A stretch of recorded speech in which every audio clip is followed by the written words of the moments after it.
All right, so I believe we are live. Are you there? Let me check something because I don't know what's happening here.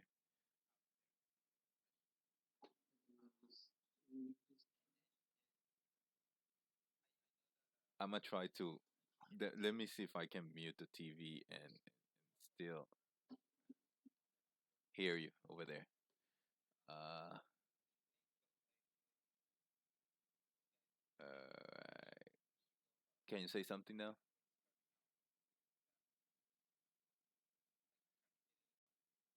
Okay, give me a minute. I'm sorry, people. We're having technical problems. We are learning as we go. So there is some changes we need to make.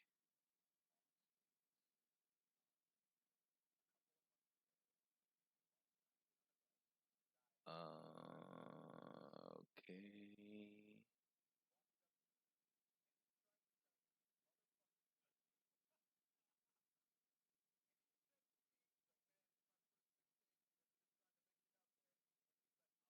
All right. Can you say something now, please?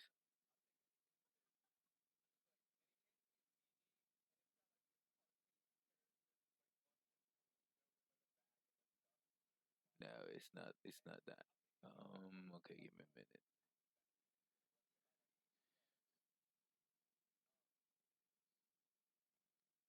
All right. I'm gonna have to hear you on a different screen.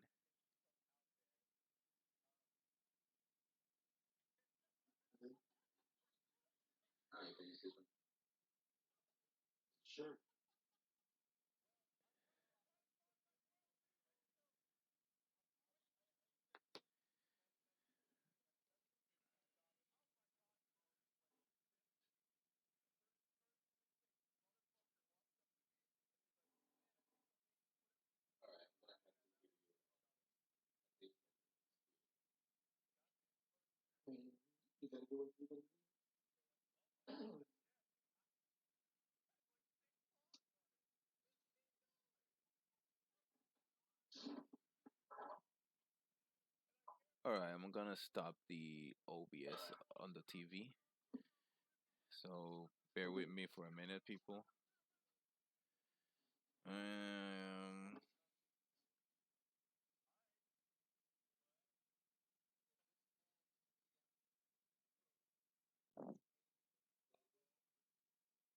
All right.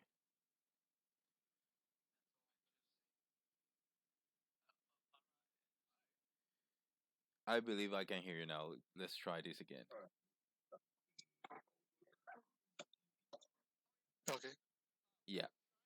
All right. So, you might want to mute the volume of the chat over there. I mean, of I'll the. wait for it up. All right. Um. I turned it on, changing stuff, and I couldn't hear you. Oh well, I was changing your stuff. You couldn't hear me.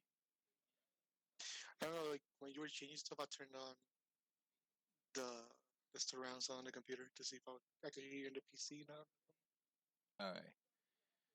If I Um. can hear you in both, so it's okay.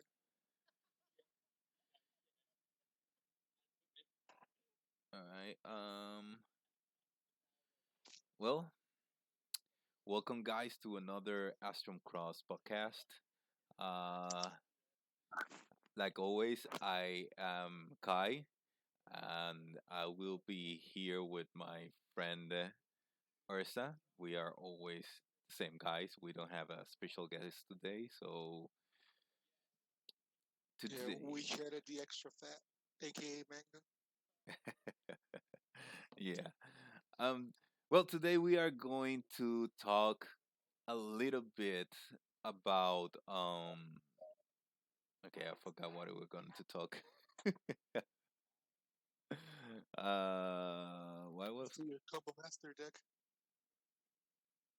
Yeah, we were gonna talk about my game, but we are also gonna touch with something else. I can't remember what it was right now. Um, We had your experience earlier today. yeah. Um. Well. Give me a second. I got a message here.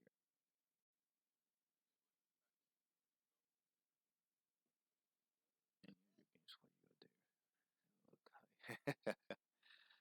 Okay. um.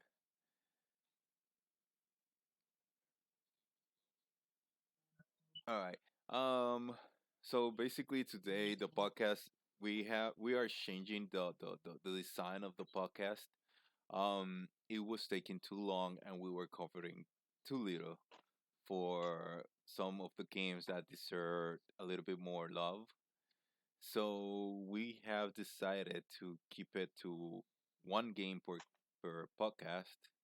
So and we will have some other teams, but basically we will do one game for podcast.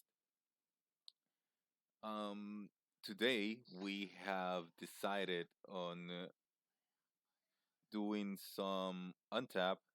Right now we are live from untap. I mean, we. I am okay. Now we're live from untap, and if you guys want to jump in and challenge or learn as we play, you guys are welcome to.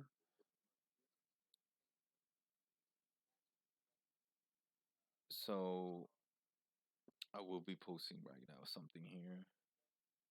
Okay. What we, Live. whoa.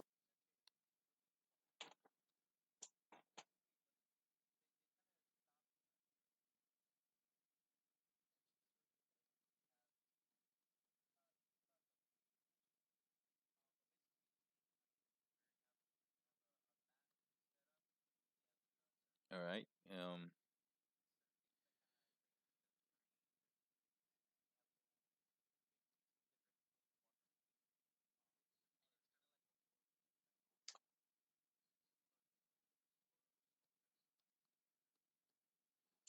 All right.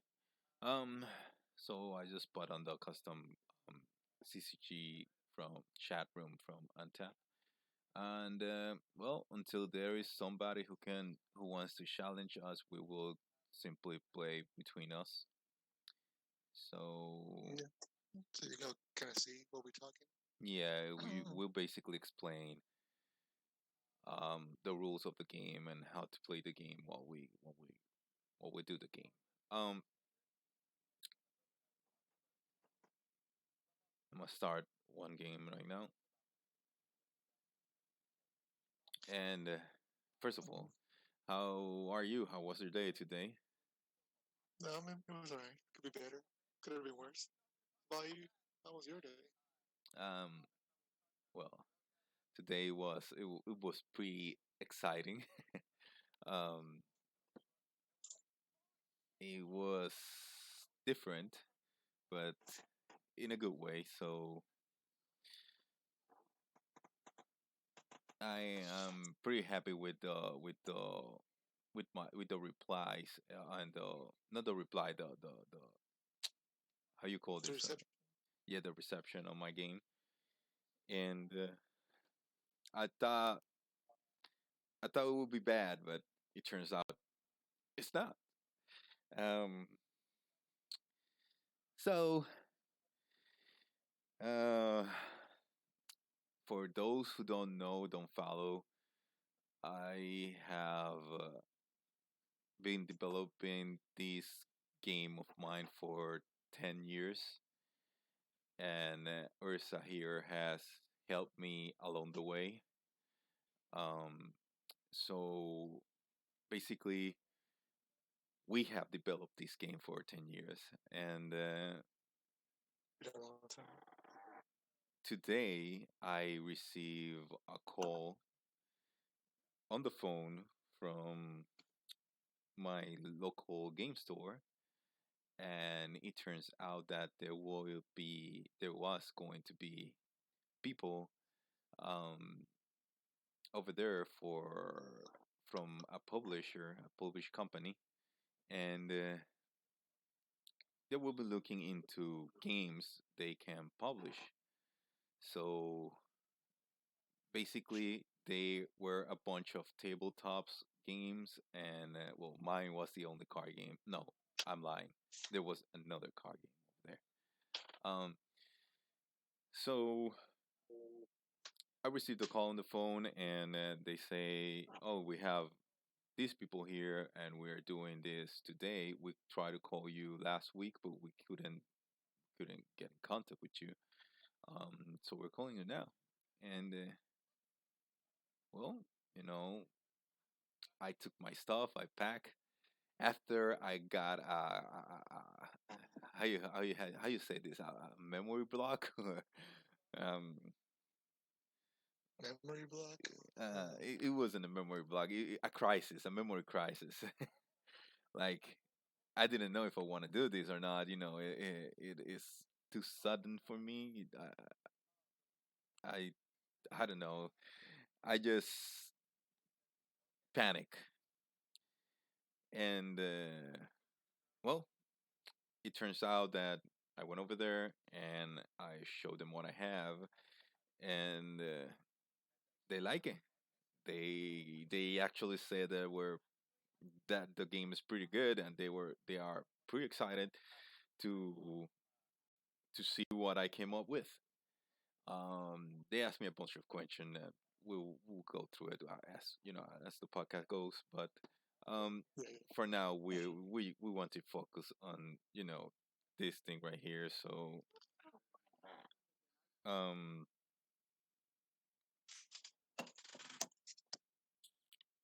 well, those of you who wants to ask something or challenge, we will be on our own server. You can go to Astrom Cross, and we will be there, and you can talk to us over there, or you can just jump on tab and take us take us on over there. Um, We're welcome to actually, teach anybody. yes, we will, and there is also the how you call this, the Astrom Cross podcast too. Um, if you want to, you can use the chat room over there, and we will be happy to teach you. But Yes, for sir. now, um, we will explain what the game is, what the rules are, and we will show you after this some of the cards, and yeah, I'm pretty excited. So I'm motivated to keep doing this, and we'll see where it goes. Um, Push, push faster and further today. After those good news, probably gotta move a little bit faster now. um, uh, well, I might try, but hopefully, I might get some help. Let's say from here on, if things goes well. I still have to, take a few stuff. They um, make some stuff, um, but basically, um, if everything goes well, I might have some support financially, so that I can pay for some art or stuff like that. So to make the game go faster. Um, well, anyway, uh, here we are. I'm going to explain how the game works, and basically, you got two ancients on the field. Um, those ancients represent yourself. So the ancient, will have the life you have, and basically you will take damage until you reach that point on life, and you reach a limit, or you lose the game. But in my game, it says you reach the limit, and that's it. Um,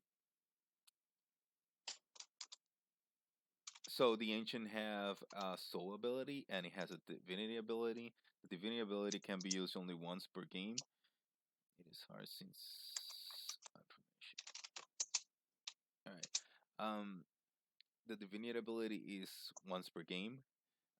But it's a color fixing ability. Basically, you can turn a location into another add another color to a location. Um, and the soul effect is paid with flipping a light face down. Well, are we gonna start this?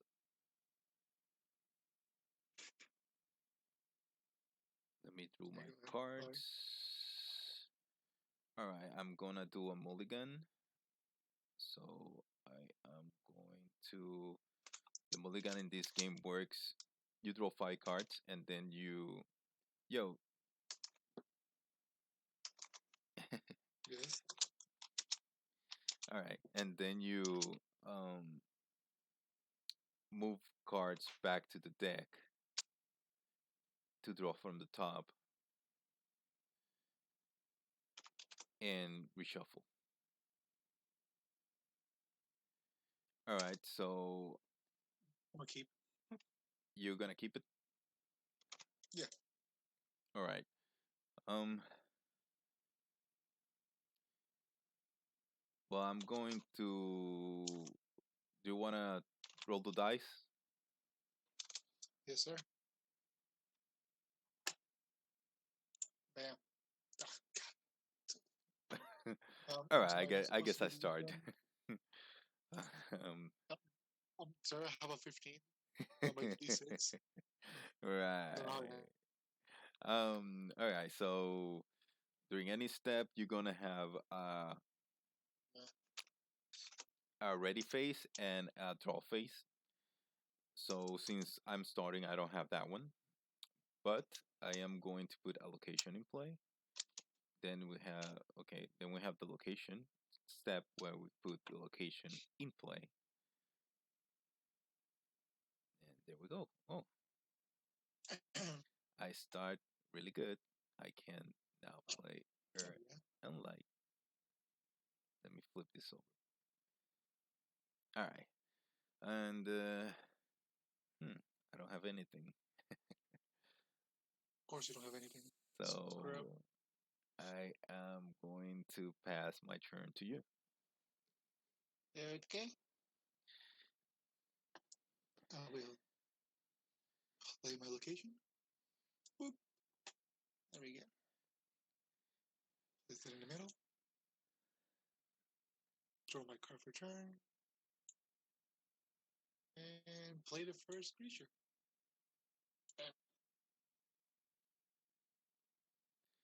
All right. And you can see you have to play the creatures on your locations. I did. This one has 0 cost, so I don't necessarily need a graveyard to play them. And he has 100 power and no support. Yeah. And I'm done. Here's your turn. All right. So um.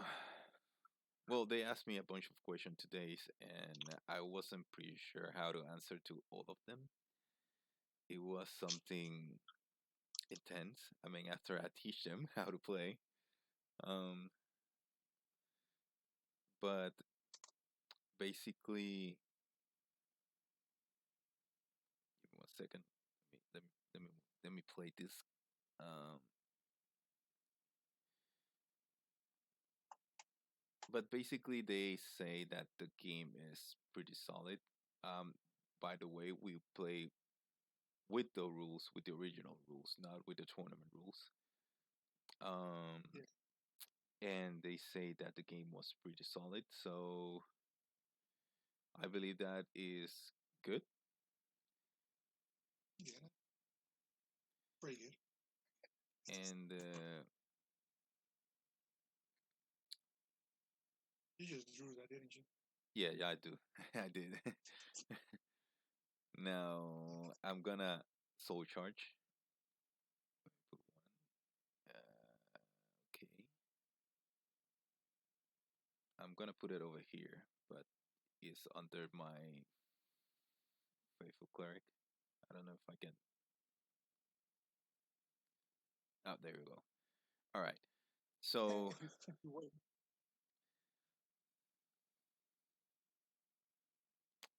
I can see it well over there. Well, anyway, I am going to end my turn over there. So basically, they asked me for how long my game has been on development. My game has been in development for more than 10 years. But uh, in the last year was the one that I start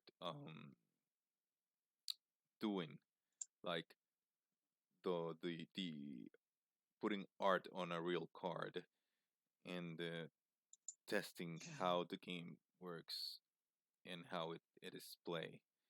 And they actually they like everything about the game except for, I mean, not except for one thing, but there was a trouble with one thing, and What is that that trouble with? um it is that I can.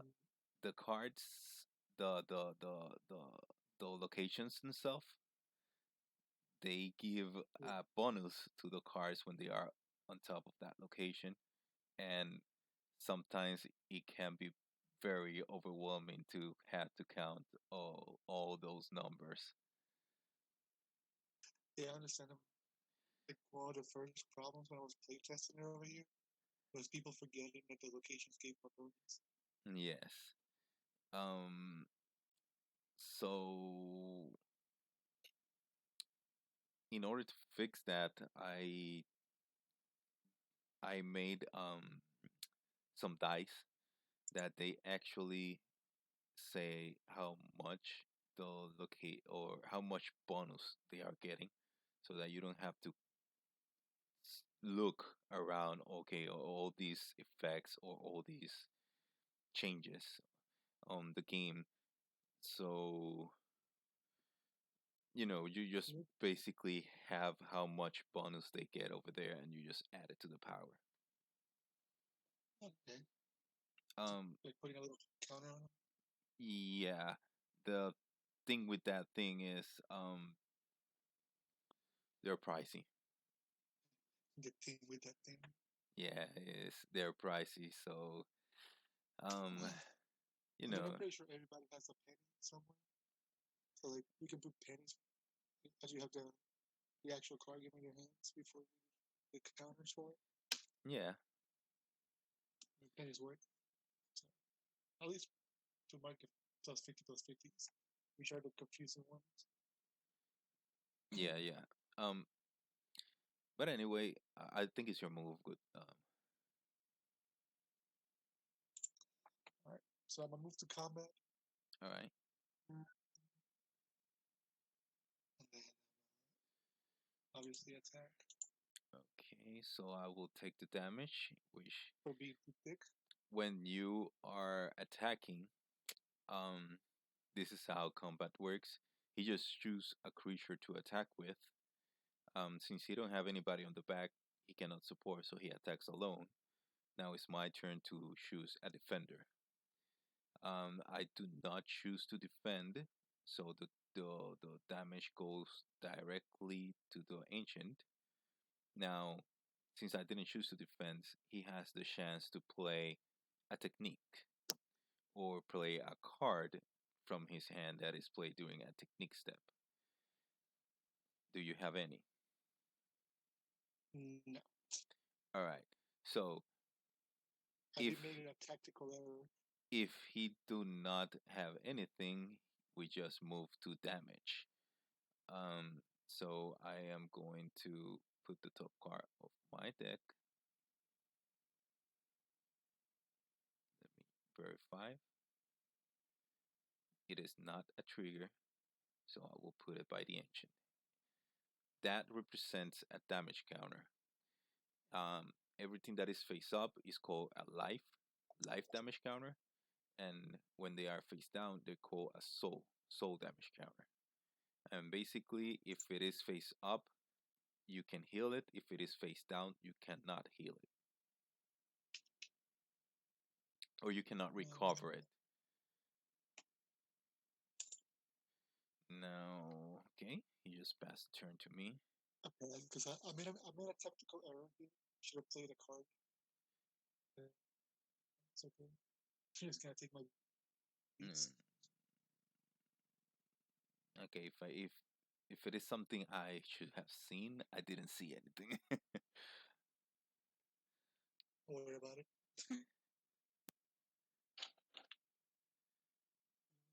Just know that I missed it. All right. Mango, I'm so lucky. So I am going to. Whoa, I just drew a card and I'm gonna place a location.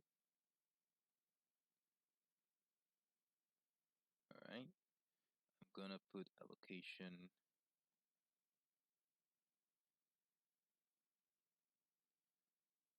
I'm gonna put it here.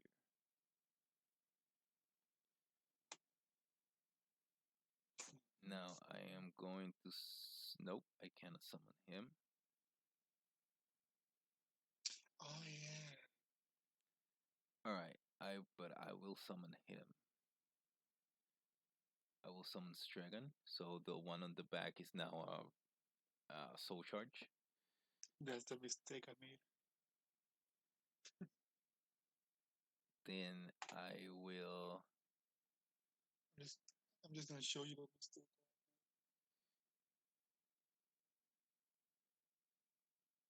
I will summon that card, and I will put one from the top of my deck under him.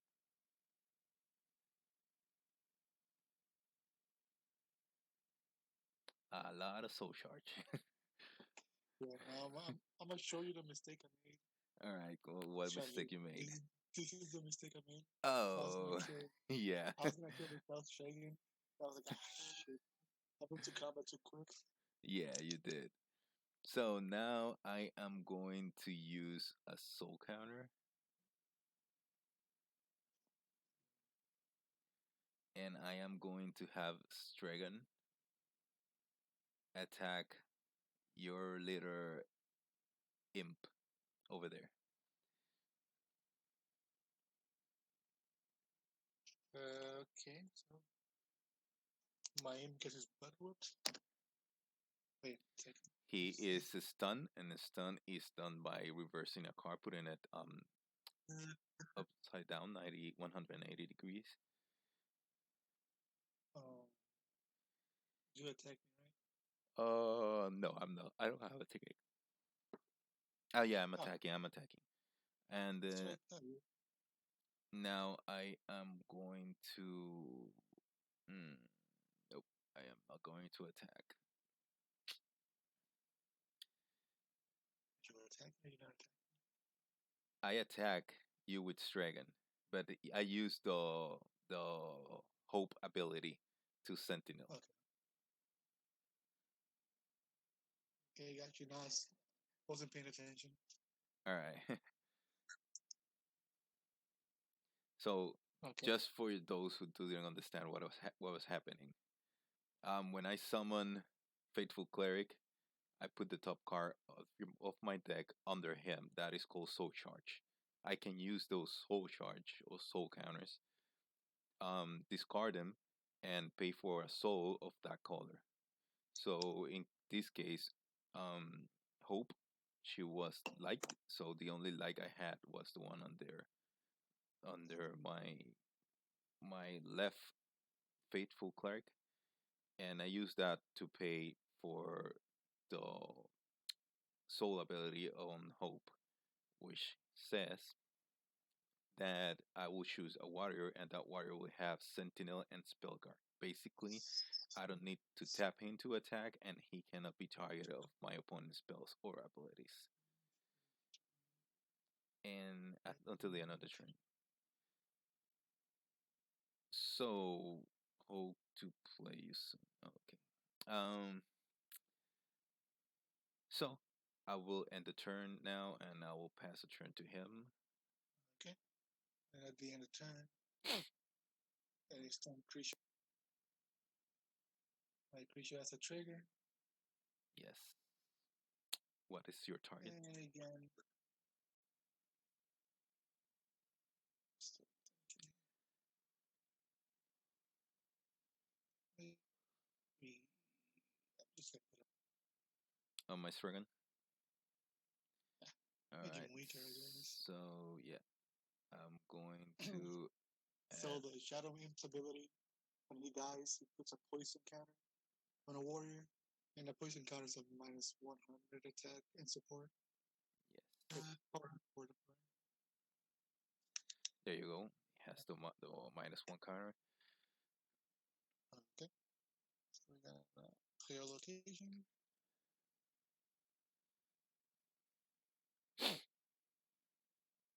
Draw a card. Just in case it's backward, you draw a card first and then you pay the location, but it's okay.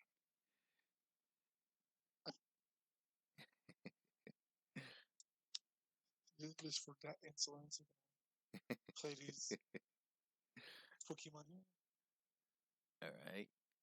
and these other Pokemon here. That's a lot of Pokemon. And then we go into. Hmm,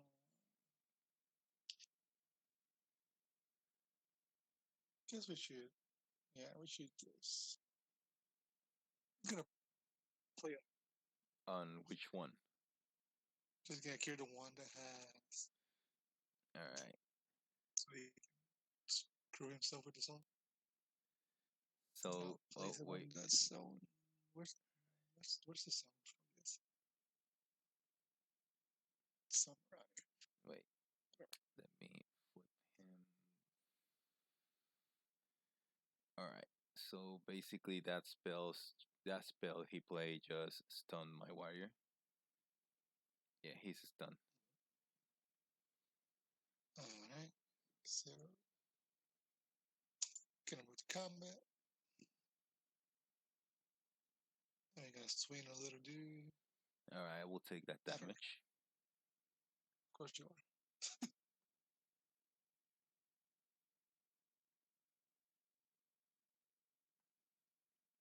No trigger. Okay. Then I'll see what I have. I don't have nothing. And I will end my turn. All right.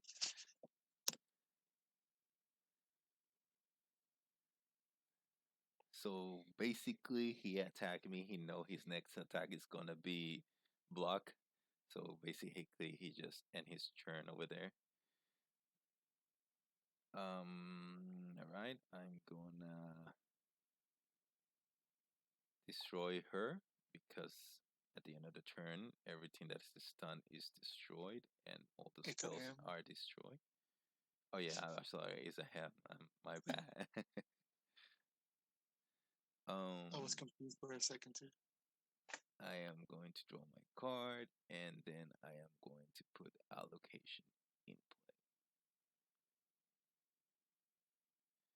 Now this location will come back here.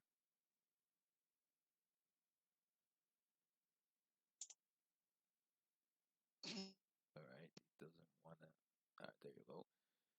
Now I am going to play another blocker here, and I'm going to play a supporter here. Oh, Now I am going to use her ability once again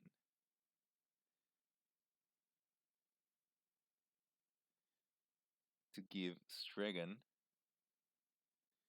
the ability to attack without tapping, and he is attacking your tap Shadow Soldier.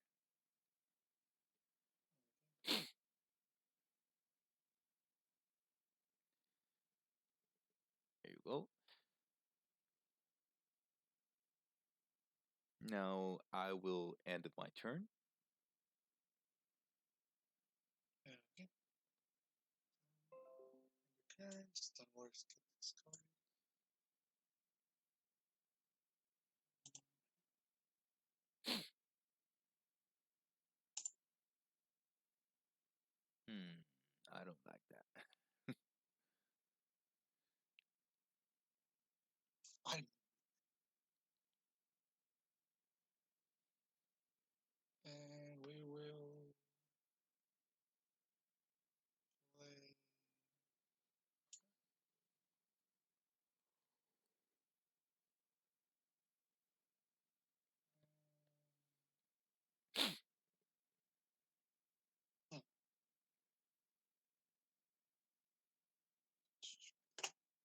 can't do absolutely nothing. So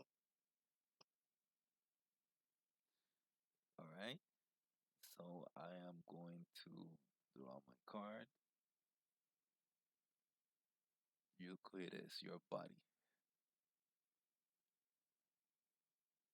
I am going to put another location in play. I am going to put it over here on this side.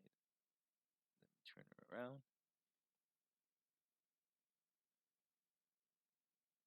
And I am summoning him.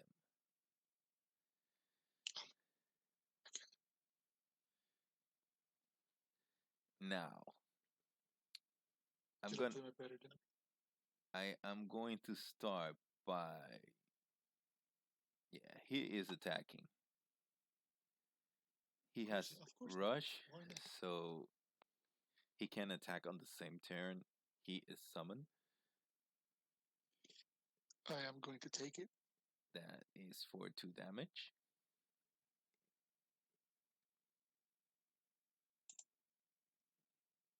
Oh. Is that gonna trigger?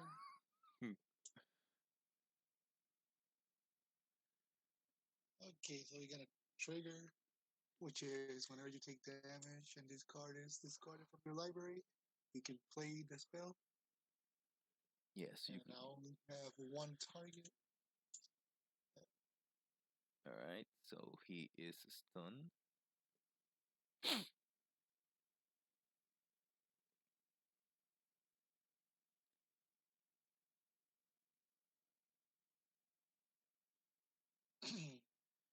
And I guess I am going to end my turn over there because he just triggered that thing. Excellent. Just in case I am not attacking with Stragon right here on the middle or Tiger Dragon Guardian because they have a blocker ability and I need that blocker ability to stop him from attack. He needs that blocker ability to drive me crazy. Yes. And then this guy who was the next who was going to attack was stunned with the ability he just triggered. Okay, so we got to draw. Oh, excellent, excellent. Player location. Text. Then we got to pay a song. To play Fedora. All right. That's a pain. And then we're gonna trigger her, enter the battlefield effects, No. and trigger. Well, The you it had. has a Oh, okay, calm down, sir. I'm So we're sorry. gonna triggering her. We're gonna trigger Blight Cave's ability. Whenever a warrior with a soul payment placed on this location, you draw a card. We gotta draw a card, All right. and then we're gonna go search ourselves a banished demon. Rank 1 or lower. Yeah, don't worry about um, everything that is sick in the game, it has to be revealed, and then the at the end, after you take the card, you shuffle the deck. That is not written on the effect, but is a rule on the rule book or on the game. that. Here's our rank 1 buddy. Goes into my hand.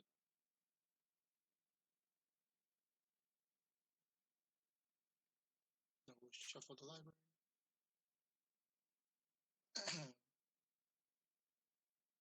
And then what?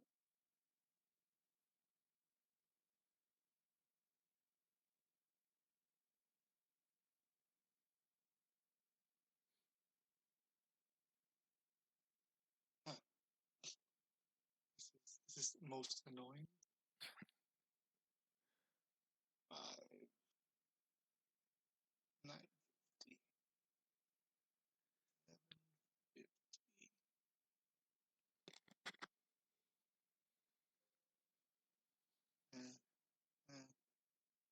Oh, Yeah. So whatever. We're gonna play Fiend Sword. all We're gonna right. equip it To to who? this Okay. Red Aura. Then I'm gonna play a little bit. I'm gonna need a second. I'm gonna put my computer to charge.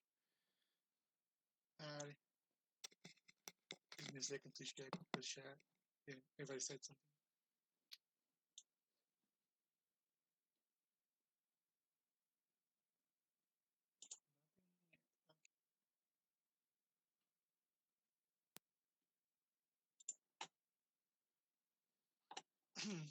the I was debating or on the actual master.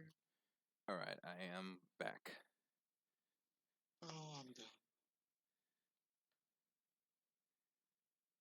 Are you done? So, six, oh, anyways, gonna put,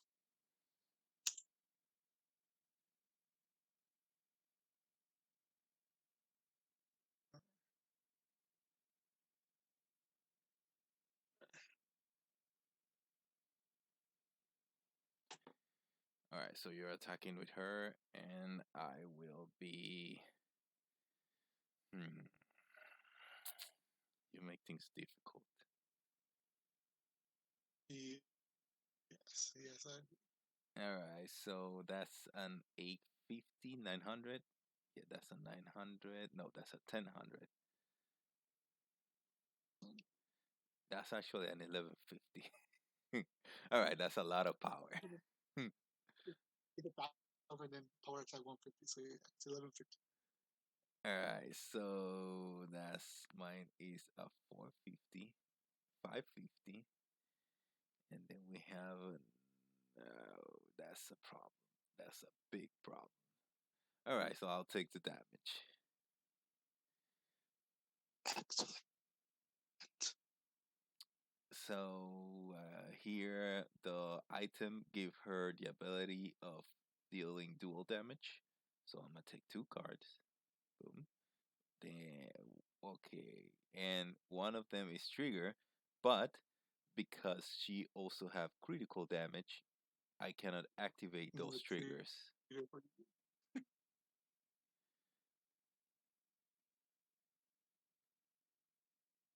So there you go. and and I think I'm gonna just end the turn here. Should All right. So now I am going to untap my body right here. Then I draw my card. I am going to put allocation in play.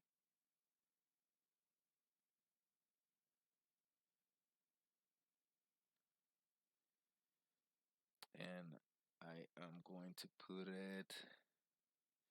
All right, I know where I'm going to put it. This is coming right here. So now I am going to give Matsu over here. and that's who you scumbag. And then I am going to summon Stack.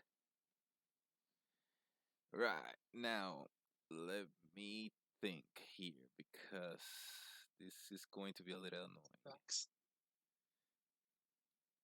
It's gonna be a little weird. Yeah. All right, you don't have any blockers, which is good. Of course I do. You made this deck. Well, I tell you where. Um, how you call this? Fixing it. Like customizing it. I mean, I customized it, but there's still no blockers for dark. All right, so I guess I am going to attack her. That's going to be. I can't attack her. She's too Right? strong. Yeah, you can't. You can't. It's too strong. Oh yeah, I can. I can use lose second ability. So there we go. All right, we are going to use Oh, Hope's ability, that is and not right. we are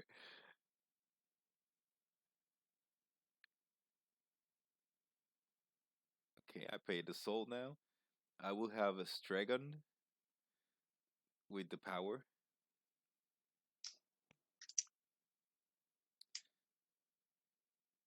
Now, Which is cool. Stragon is going to attack your Gradura, Okay. and he is going to be supported by her and him. But let me pay the cost first.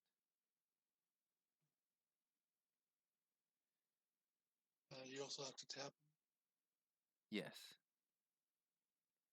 All right. So I pay How the much? cost and tap. FYI, lose. I'm about to kill you. All right. So there we are attacking her by we got 4 4. One more That's 50 plus 450 is like 1300. It's a big number. that's 12, 13, 14, 15, 16. She's a 1600. Yeah, yeah. All right. Okay, I get your So point out. it is yeah, it is your turn. Okay. Well, she bites the bullet. He goes to hell.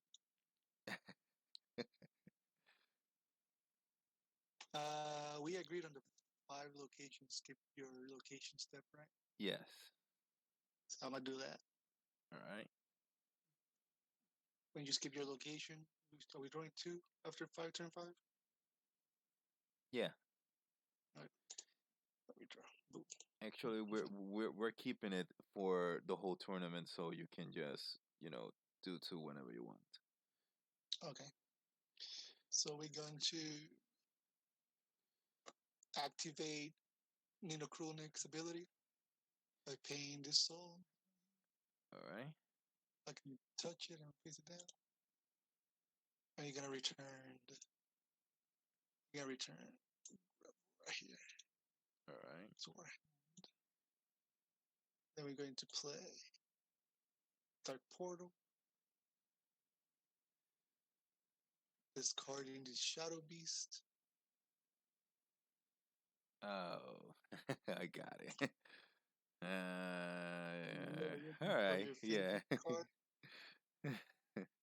Yes. boom, put it on my right there. And we're going to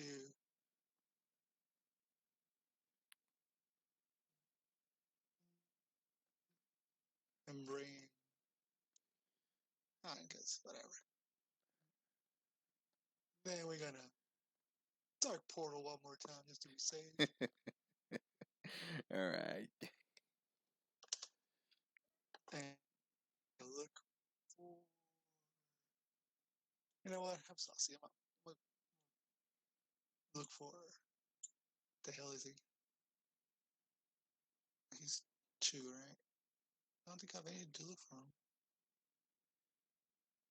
Oh well, I look for this dude. Same cost. All right. Player. And we move to combat. Okay. So we're going to attack with him over there. One, two, three, four. Hmm. Why you have to make things so complicated? All right. So I am going to block him. Okay. So they both kill each other, I guess. No, minus 300. Yours is. Oh yeah. 300 No, too, my because my hand. Wait. It's just two. Actually, no, yours loses because it's not on a Earth field, it's a lightning field. Yeah, So I'm 350 against. but Alcon give him 50 power. Yeah, plus the 100 from No, no, Godor. It's a vanishing. Vanishing. yeah. So that's he's a 350, Yeah, and and yours mine is a is 200. a 350. Wait, is it? Yeah, Alcon give him 500. 50. Who get? Who gets him Um, 50? Alcon behind Stragan.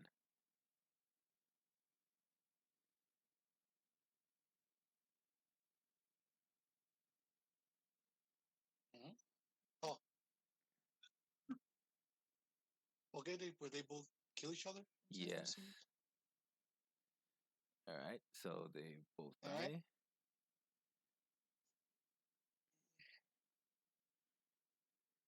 Swing with a beast All right. there. That's gonna go through. That's dual damage. So that's gonna go through. No, that can't go through.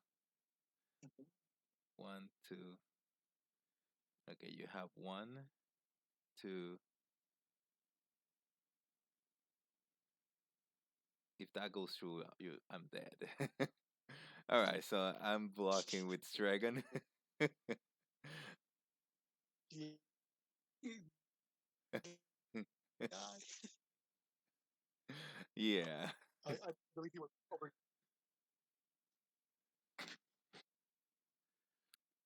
So I'm blocking with Stragon. And, He's dead. Give me one sec. Let me put okay. it. All right.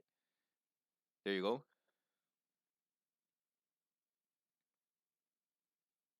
So next time, Okay, you're cutting yourself again. thinking that. Oh, I am attacking All right, that goes through. I Shadow cannot do Soldier anything. So trigger. with trigger and input All right. here. So that gives him dual damage. And Then,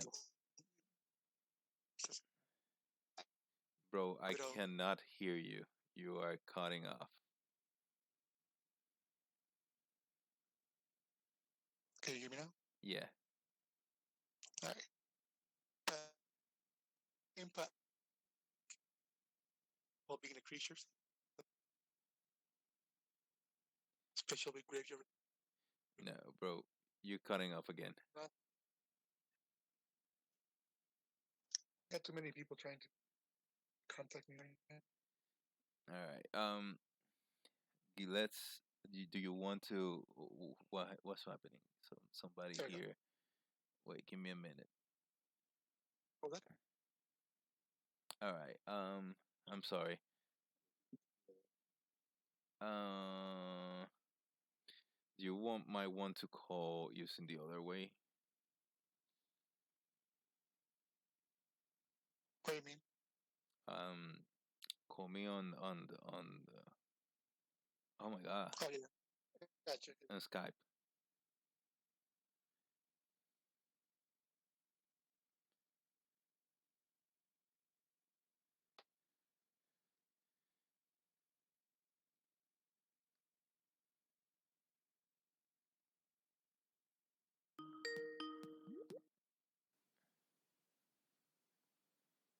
All right, Yes. I hear you perfectly now.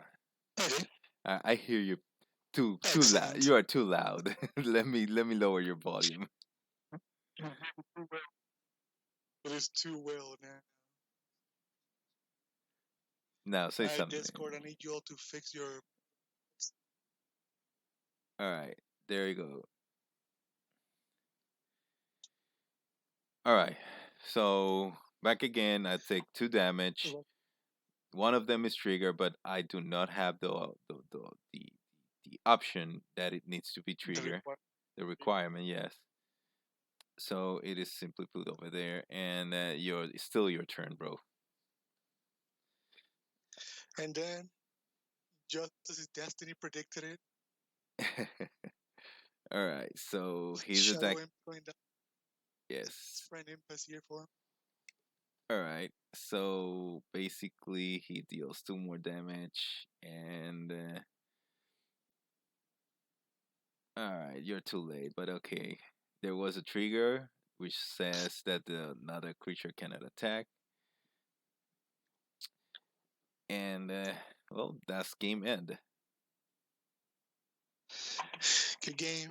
Good game. Let me put in the chat. The victory for the Imp. Two victories. The real ancient. Oops. Let me start trending that. Hashtag Imp.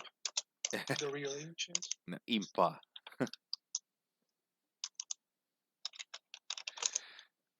And hashtag Imp for president.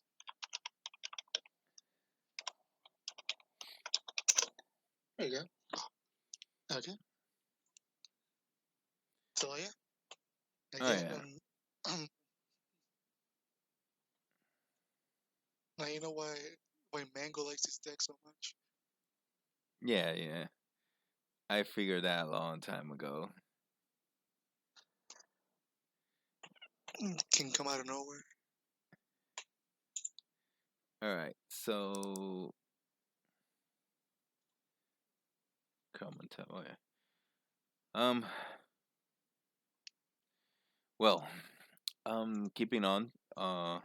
Like I say, my game has been in development for 10 years, and we have been tweaking, just searching for ways to make the game unique in a way that it looks simple, um, and not broken. Like we want to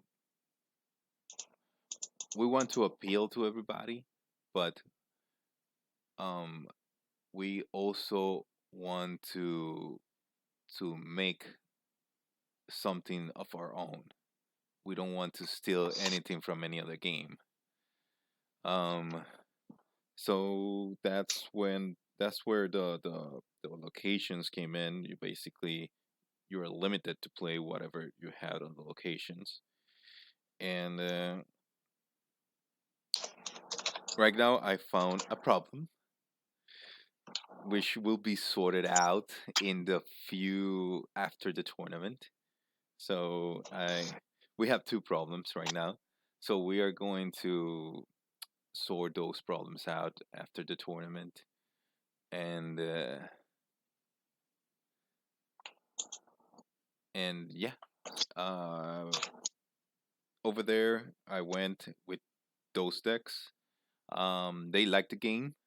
They saying the game is fun. I hear myself. Do you? Sorry. They say the game is fun, so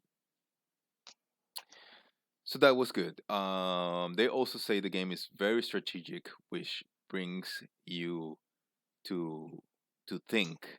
It asks you to think before you actually do something. Um, the guy got me at 7 life. Actually, he had me 6 life. Which he needs 2 more points to kill me, and he had Octo, which is a dual damage, and he had Shadow Imp, which is another damage.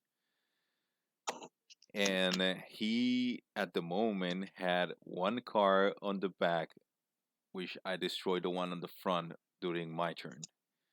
So basically, he could have moved the card on the back to the front and had another attacker, but he sees the opportunity to kill me, and he just rushed into attack. He didn't think his game through, and he attacked me with Shadow Imp, and I got detention, which absolutely stopped his Octo from attacking.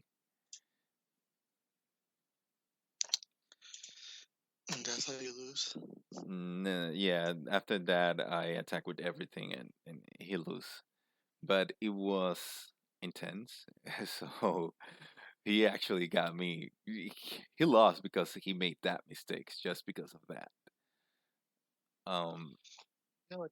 I would have lost earlier when I left Strigan come with the charge counter. Thankfully, you couldn't use the charge counter, so yeah, my deck is lightning, so Earth is useless in this deck. yeah, it's more a support. Yeah. Um, but I yeah, mean, this they is can the still play for the game. 10. This is the game. Is basically very simple. Um, you you have to think before you act a little bit, but it's not a complicated game, and it's fun. I mean, that's what people is saying, and it's very strategic. So if you guys So you mean you like, can you are welcome to join play, the the the the the, the, the Discord, or ask any player to to challenge any player, and they will gladly accept. yeah, it's a fun strategic game. As you just saw, our match maybe lasted 30 minutes, Maybe with give or explanations, take. yes. I'll stop it to explain and some other things. Yeah, I have Uh, 6 cards on the field. Yeah, it lasts 6 turns. yeah, it's pretty normal. Yeah. Now, These are on the if all another option is just in case, just to throw the ball out there. If you want the game physical, the game is on the Green Crafter. It's still a beta. It is not the final product, but it is on the Game Crafter if you want to get your hands on the product. And on the also, first edition. yes, and also, we have Patreon. Know that everything on the Patreon will be used to pay for art or tournaments. None will go to our pockets. So, if you guys feel like you want to support the game, you can just give some love over there, and we will gladly accept it. Um, it's only $1. There are other um, tiers, but just $1 will be enough. Um, Again, we're not asking to support us. Everyday expenses is just for the card game. We can improve the cards themselves. yes, So let's just get artists. We can pay the artists. We can get more art. The faster we get the art, the faster the cards will be available. that's correct. The cards, just in case, I already have 250 cards for the first set. Of that first set, almost 100 are done.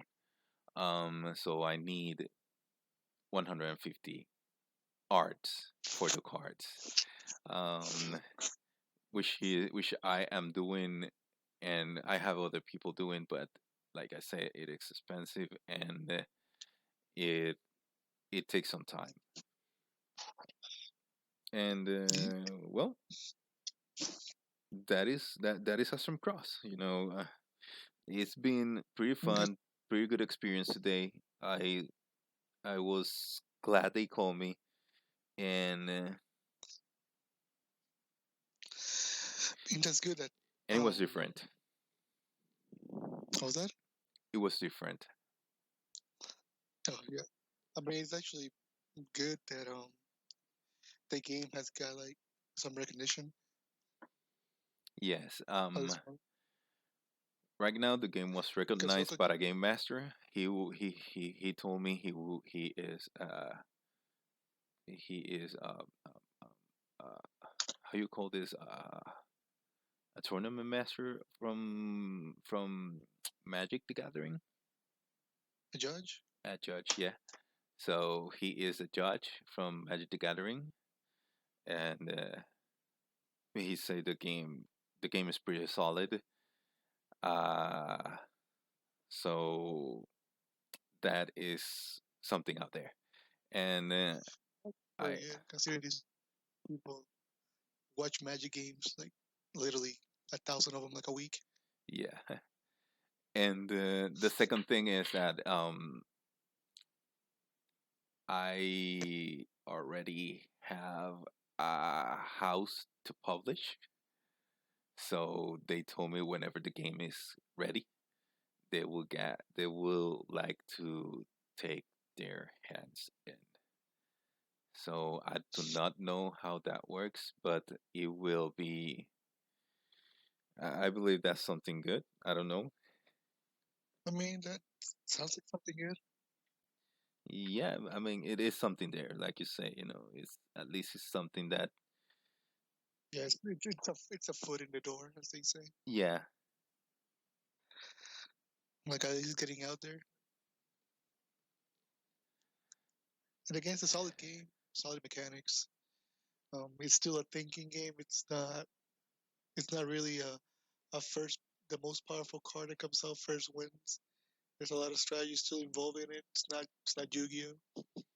yes, and just in case the rules for the tournament are not the official rules, um, the game is actually a little bit more complicated than just attacking and having a blocker block. Everything can block, but for the Yeah, tournament, we have the competitive style of game, and we have the starting style of game. So just so that people can learn how to play the game, we have basic rules, and for those who already know the game, we have advanced rules. yeah. Like we didn't want to overcomplicate certain mechanics, like the blocker mechanic, which instead of blocking redirects attacks into them, if they're Yes, attacking another creature or another warrior. I'm sorry. yeah, So we didn't want to like the newer players that think blocker blocks. We didn't want them to be confused about it. So we moved that. We changed that rule for the tournament. A blocker blocks, but that's not necessarily the actual ruling of the card. yeah, We kind of simplified it for them so they didn't go crazy and didn't understand what was going on because the card says something and it doesn't do what it says. yeah. Um, So well, on the over there, I used the full rules. I think I already said that, and they I mean, the full rules make it a much more strategic game. yes, that's exactly what he says. It makes him think more. Like you Yeah, don't have 'cause- a blocker, but you still got creatures that can block. But you need to think what can the opponent do. yeah, you have to see through it because it this game leads a lot to bluffs. Like bluffs are really appealing on this game because maybe you have nothing on your hand, but you just decide to attack. The opponent has to think, oh, he has something. Is he gonna play a technique? Is he just not have nothing on his hand? Yep. Do you want to do the damage? Do you want to block it? What's he attacking? So like that's a lot. That's a lot to take. And again, this is the earliest version of the game, so Mm, we only have 3 elements right now completed, yes. and there's 3 more to come, which will add different dynamics. As we've had a hard time here hitting back and forth, Yeah. trying To to to to make every mechanic unique. yeah. We really don't want any two colors to like even come close to feel the same. And it's not just in case it is, even though you see white doing what usually white do, it is not about colors. It is about factions. It is basically the way Tiger Dragon works, the way the Vanished Human works, the way um, the Holy Knights works, or the Nagorians in this case, and it all depends on the factions because Yeah. you're gonna That's have. what. I'm I sorry. go. Yeah, you're gonna have I want to go ahead. different factions that are maybe liked, but they work very different to what the other likes do.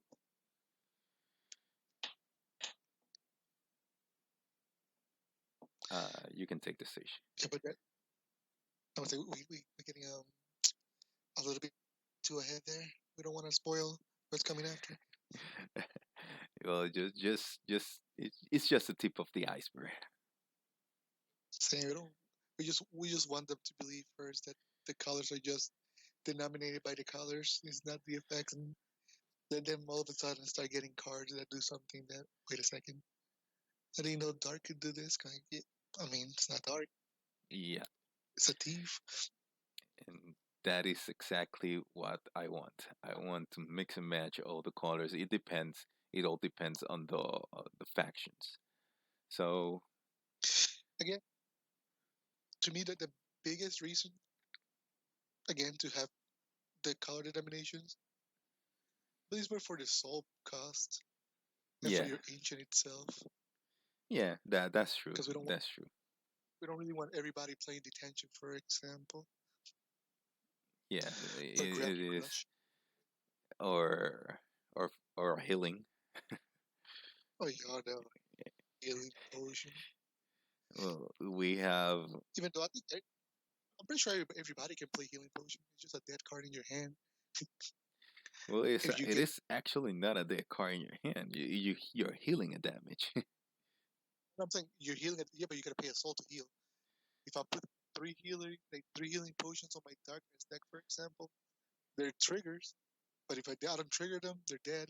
Yeah, that's true. So it's like, yeah. I mean, again, there's a couple of decks that can get away with doing stuff like that. Yeah, the tiger dragon can use them. But anyway, Yeah, then again, um, so anyway, I'm pretty excited. We are pretty excited. So if everything goes through, it will be good news. So it is. It was a good day overall. Um, that's good. Now changing the topic a little bit, we are going to go to um, the, the the next topic. Um, uh, do you think I should spoil maybe some of the cards before we move to the next topic, or should we just move to Um, the next topic? yeah, we can give them. I mean, to whoever's on right, they deserve some spoiling. Well, anyway, if not, they can always see it after. Um, Yeah, they have it. all right. So what we're gonna We'll do go ahead. is we are going to see the cards right here, and we are gonna talk about what we think. If it is a good player, if it is not, if it is a good card or not, and what do we think overall about the card? When can it be used? If you see a possible combo with it. Um. So I am going. Just Uh, don't put impa on the screen. say what? Don't put impa on the screen. Impa, don't put him on the screen. Yeah, why? We're gonna change the name from impa to man. Impa Like is okay, yeah. mango apparently looks just like impa. Now, the first card I am going to show, I am so sorry. It's okay. We are experiencing technical difficulties. Please hold. The first card we're going to show is a super rare. Um, all right, there we go, and it is Astrom Cross. And oh, I'm sorry, there. Now, this is a card that is gonna go into every deck.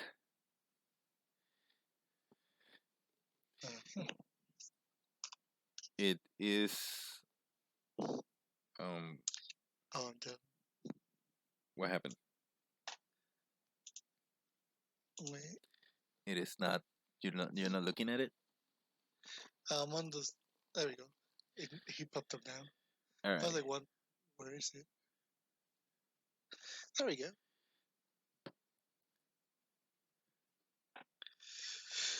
This is a must-have every deck. Yeah. It is a card that is. Uh, I believe that it has to be limited, but I do I mean, not it might be. see, since you can only have 5 cards, 5 sacred cards, sacred location in your location deck. Um, I think the location deck is already limiting itself. Yeah, I agree with that. And again, I don't really agree on limiting it, because you can only have 3 copies of cards. And why would you want 3 copies of Astromax unless you're playing like a 5 color madness or like every color madness? And still, you cannot, if you draw into, let's say you draw into all 3 of them on the first 3 turns, you are stuck with 2 deck cards because you can only have one face-up location, sacred location with the same name on the field. So that means that the rest of them will have to go face down, which they won't give you a color. They will be colorless, useless. So Yes. now oh my god, I'm sorry. Now I mean, this is a what card. Uh huh. what about Astromax, for example? I mean, it's that it gives the warrior standing power and support 100. It's not like Tiger Dragon that only gives TDs. The Tiger Dragons the power and support, and it takes it away from non-Tiger Dragon characters Yeah. or the other regular locations that only give plus 50 in power and support. Yes. Just in case. Well, anyway. Yeah. I totally agree with you. It is, like I say, it is a bit strong of a card, but once again, I believe the card is already limited, so I do not. Uh, I I think, and I do not think that I should limit it, limit the card. No, I don't think it should be limited. Again, if you draw multiples, it's bad. When you draw the first one, it's obviously really good. All right. Like unless you're playing like every available faction in history, you should be okay. You're just playing one Yeah. copy of it. Yeah. Um. Uh. Now then is the Berserk Dragon. It is a little bit pricey, but once again, in the tournament, I don't see people playing it. I don't see how people will be playing it. The tournament will probably end by turn 6, maybe 7. I mean that, and it needs 4 fire locations. Yeah, but other than that, in a regular game, which it might or might not extend a little bit more. Uh, I see this card being a powerhouse. I mean, he's strong. He has 6 keywords. Yeah, Berserk, it means that he can attack. He has to attack every turn. He has flying, so he can attack creatures on the back, even when they are protected. He has trigger attack, which he draw a card, and if the card is a trigger, he can activate it. If not, he put it in the hand, and he has dual damage. Then by consuming 2 fire cards, you get Twin Strike, which means that he can attack once again if he destroys a warrior, and power plus 100 until the end of the turn. So yeah, he's a big stick. Yeah, basically, he comes into play. He attacks something. Basically, he attacks a supporter. He attacks a supporter, destroying the support of a creature on the front. And then you destroy the creature on the front, or you attack the supporter, destroying the creature, and then, I mean, the warrior. I'm so sorry. I'm used to magic. Yeah, then I got the same problem. he attacked the supporter, which is the warrior in the back, and then he attacks the player for 2 damage. So it's a bit of a problem. This is the closest to a destroy all creature effect on Astrom Cross right now. Because he'll take 2 warriors off for just 1 warrior. Yeah. So he'll turn the tide if you get to turn 8 and you're losing, you're not gonna lose with this. Or then again, you get Impact beats you, but Yeah. Yeah. Okay. We'll talk about after the tournament. Now,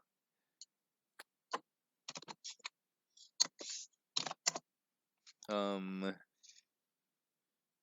I mean, to add something else, he does consume two locations to trigger his effect to get twin strike. yes, that's true. But then So again, if you, it's kind I believe you have 4 locations to play him, so you can spare 2 of them. of, oh yeah, yeah. And I'm saying like, you can now play a second one of them unless you're playing like a pure fire. Yeah, that's true. Because he'll be crazy. Besides him not being a non-army, he's actually unique. But Yeah, if they kill it, you cannot play a second one. If you're playing a multicolor deck, true.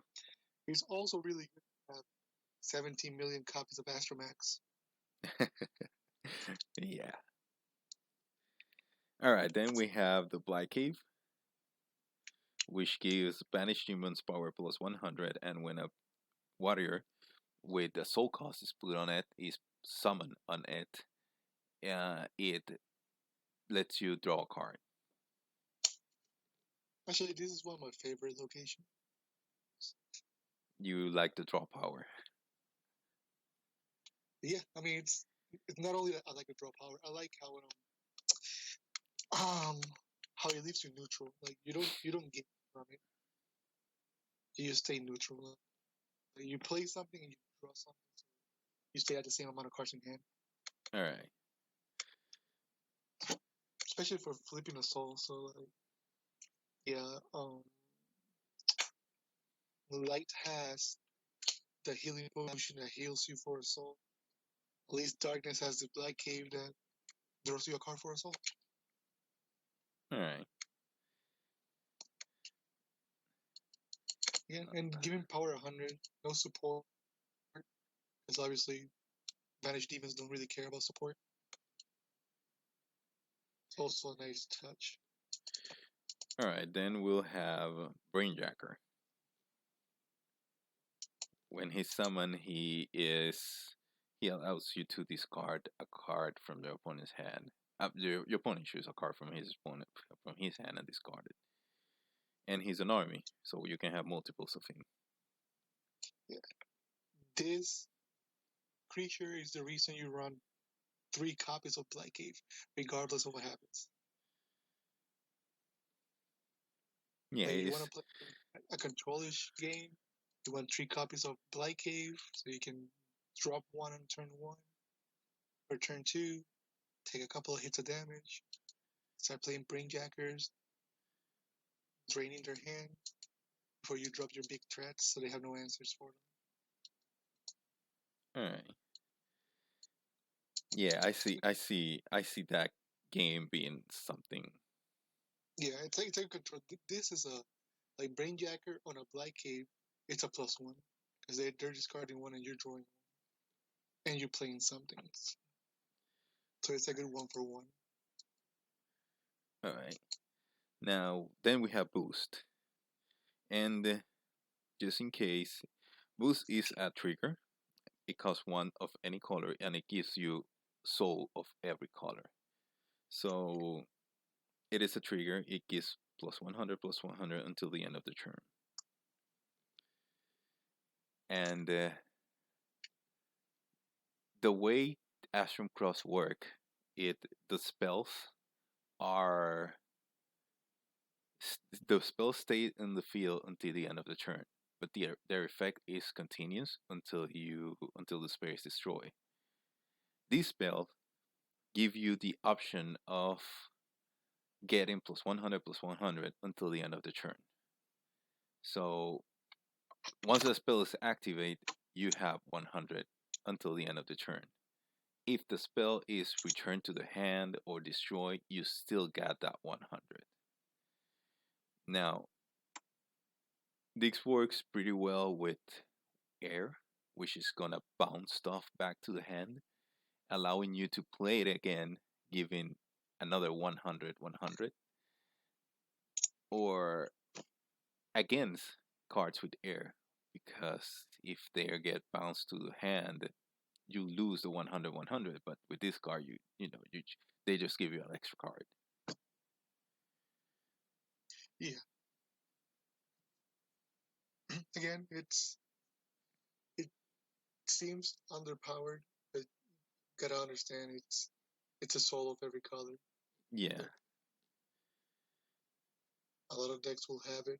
It's also a trigger effect, so you're gonna get it when you take damage. You can trigger it from the effects, and you gain a soul of every color, yeah, which could also deter an attack. Maybe the attack with something that was a little bit too strong for you to block, and then you trigger into this, might stop the next attack because now your creature's stronger than it was. hmm And again, you get a soul of any color, which is really pretty important, especially for soon to be multicolor decks.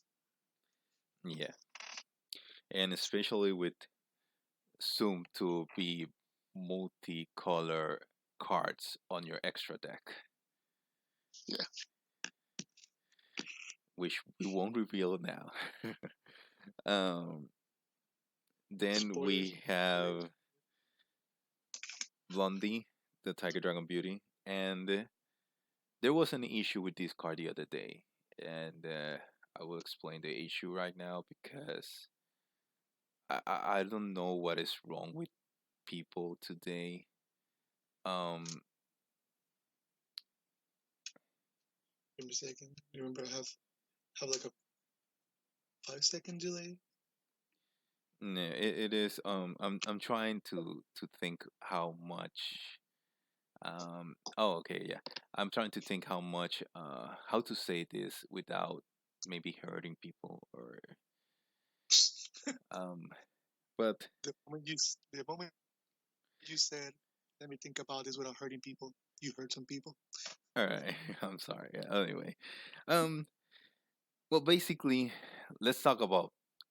Okay, let's put something here. Let's talk about Bleach. Can you tell me the name of the main character in Bleach? How about we don't? All Trying to, right. trying to entertain me. Yeah, his name is Ichigo. Yeah. Ichigo Saki. His name is Ichigo, and Ichigo means um red or A reddish. strawberry.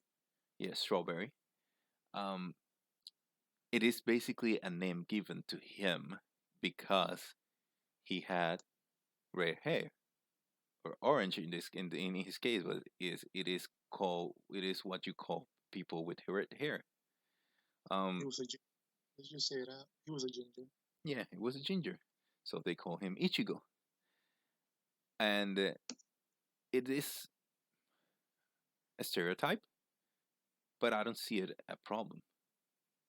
Now, in my game is sword driven, so in my game, her name is Blonnie D.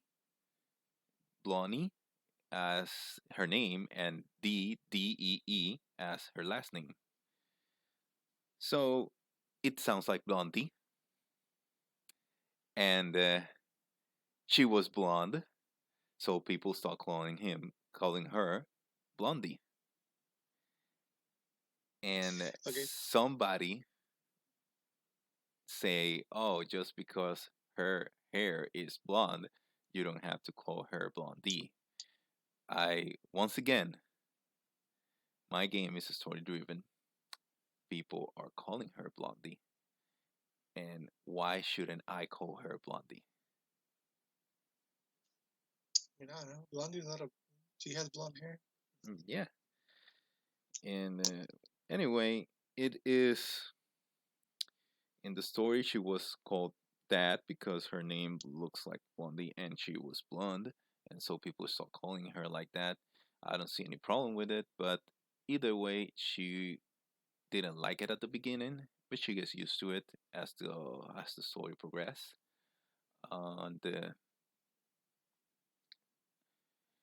And she sees that people didn't mean it in a wrong way, you know. But anyway, yeah, that was the issue with the card, and I don't understand how can this be an issue. That is the topic here that I didn't get. How can that be an issue? I understand that people get bullied all the time on their during their life, and everyone does it, not just a few.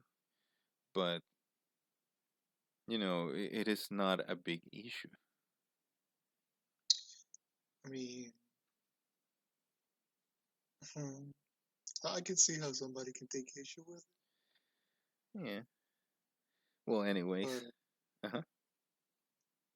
the same time, like it's not like it the card. It's not like the character's getting called that to be insulting. Because even though yeah, the name's Blondie, her subtext is TD Beauty, so it's more like a nickname more than an insult. Yes. No, yeah, the when she is this case, yes, she's a rank 3.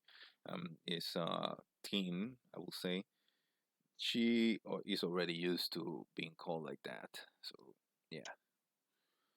Um It is not insulting. but it was not meant to be. But, you know, I I I don't know, call me old fashioned. I didn't understand. I didn't get it why. But okay. Anyway, she's two costs, one lightning. Um and she when she enters into battle against a male, um she gets plus 100. I'm sorry. She gets plus 100 power and support. I mean support. So basically, uh it goes with the Tiger Dragon Beauty,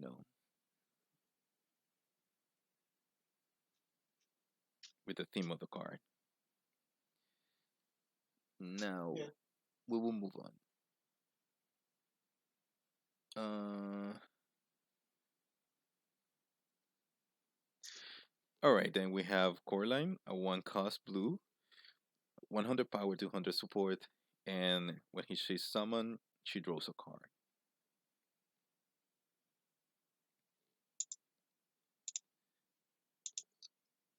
Yeah, she's actually a really good turn one.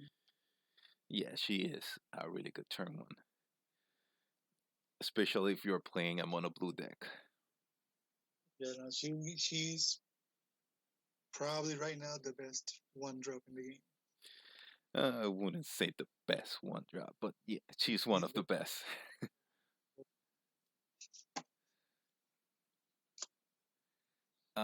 like All right. drop her one, even if she dies, she already let you draw a card, so you're replacing her.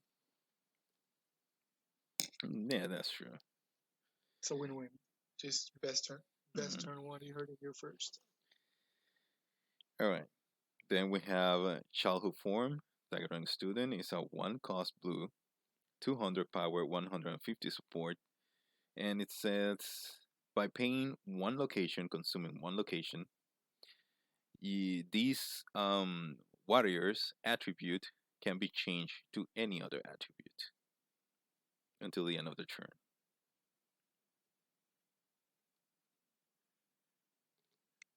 See, Now, this one uses me. yes. um, all right. So basically, the game is story driven. So basically, it is she can change forms. But since he is a student at the beginning, he can only like kind of drain the energy of whoever he's trying to change the form into. However, I mean, there are cards that work with the colors. So this is when he comes handy.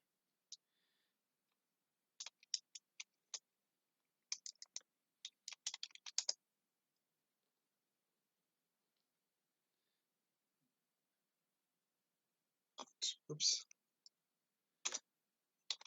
I get a question on the chat.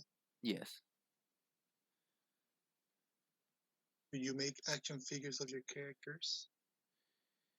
Uh, never actually think about it. Um, I, The answer is yes. How many car lines you doing?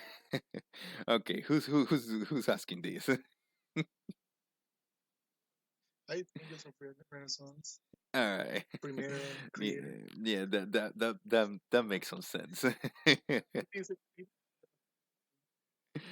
asked about the promo. Anyways, what what I don't understand about the childhood card you had before this one Yes. is that there's support yet for changing your base element. So he's like a sleeper right now until the support for that ability he has comes up. Actually, he can also remember the location, how the locations work. So even when he's in another location, he can just change his type, and that's a Yeah, boost. but it only gives. Not all of them, but yeah. I'm saying, like, and he's a Tiger Dragon already, so the Tiger Dragon location gives him 100 regardless. Yes. Astrom Cross gives him 100 regardless. I mean, the only one that will benefit would be Black Cave. Yeah. But he will also benefit from But again, like, the air location, which I'm not gonna reveal now. yeah, so I'm saying, like, that's what I'm saying. Like, he is extremely underpowered right now, Yeah. but it's just because not all the cards are out yet. Yeah. Okay, then we He have. has, I'm sorry. you can go ahead with Kaiga. Then we had Childhood Kaiga trainee. He's a one cost lightning, 250, 150 power. I mean, 250 power, 150 support. Those are the base stats for any attacker on the game. So he's just normal. He's a regular guy. Yeah, I mean, he does have an adult form then. Yes. Oh my god. I keep. Can find him. And then we have Childhood J, Tiger Dragon student. He's a two cost lightning, uh, 200 power, 200 support. And when he's summoned, he give every Tiger Dragon warrior 50 support until the end of the turn. This card is on the starter deck.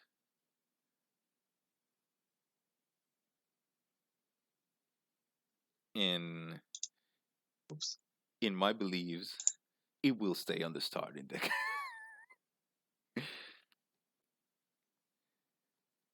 Oh,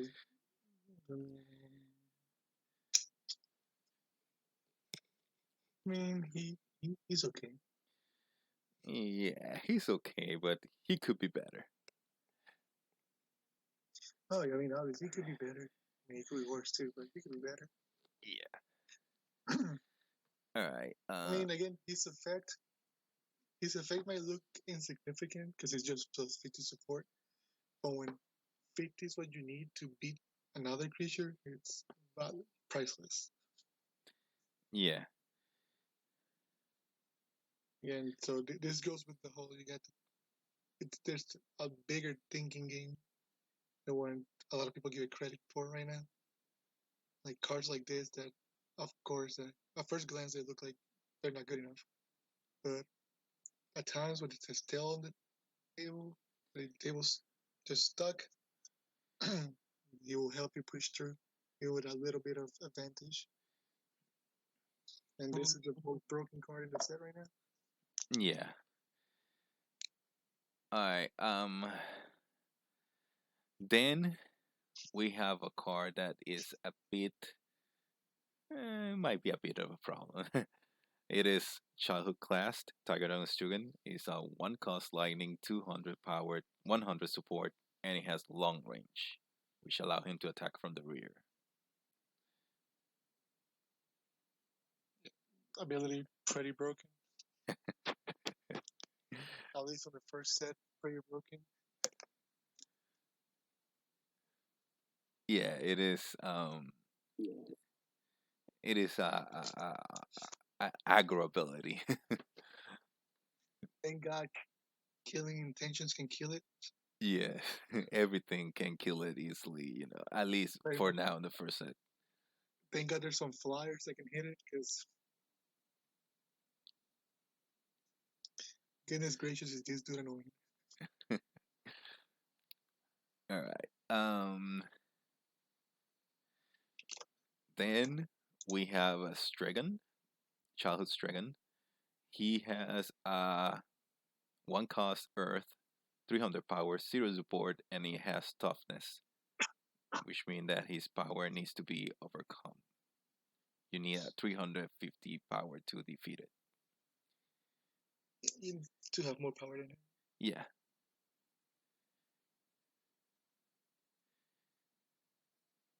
He's actually really good. Being dual element, so you can either pay Earth or No, wait. This is just Earth. It's Dragon, it's Dragon. No, yeah, Sorry, yeah, you said Tiger, so yeah, yeah, Dragon's pretty straightforward. He's a beat stick.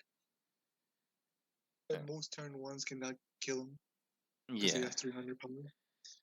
So he's gonna get in for at least 1 damage. yeah. And they have to at least, if you don't want to get rid of him, they have to spend at least a whole turn attacking with a turn 1 and giving it support with a turn 2. So yeah, or attacking him with a turn 2. So he'll be on the table and hit once at least. And he also has an adult form.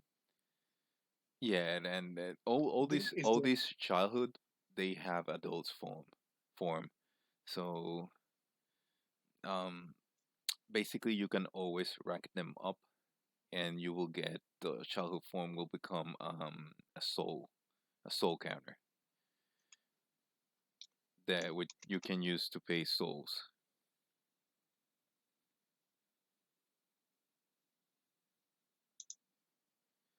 Yeah. Um, then we have childhood tiger soul.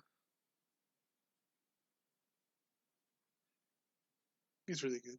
I like him, especially the dual element. It's really good. Air, earth, dual element. Yes. He can beat Kragan by 50 because he has power attack. Yeah, his power attack comes pretty handy.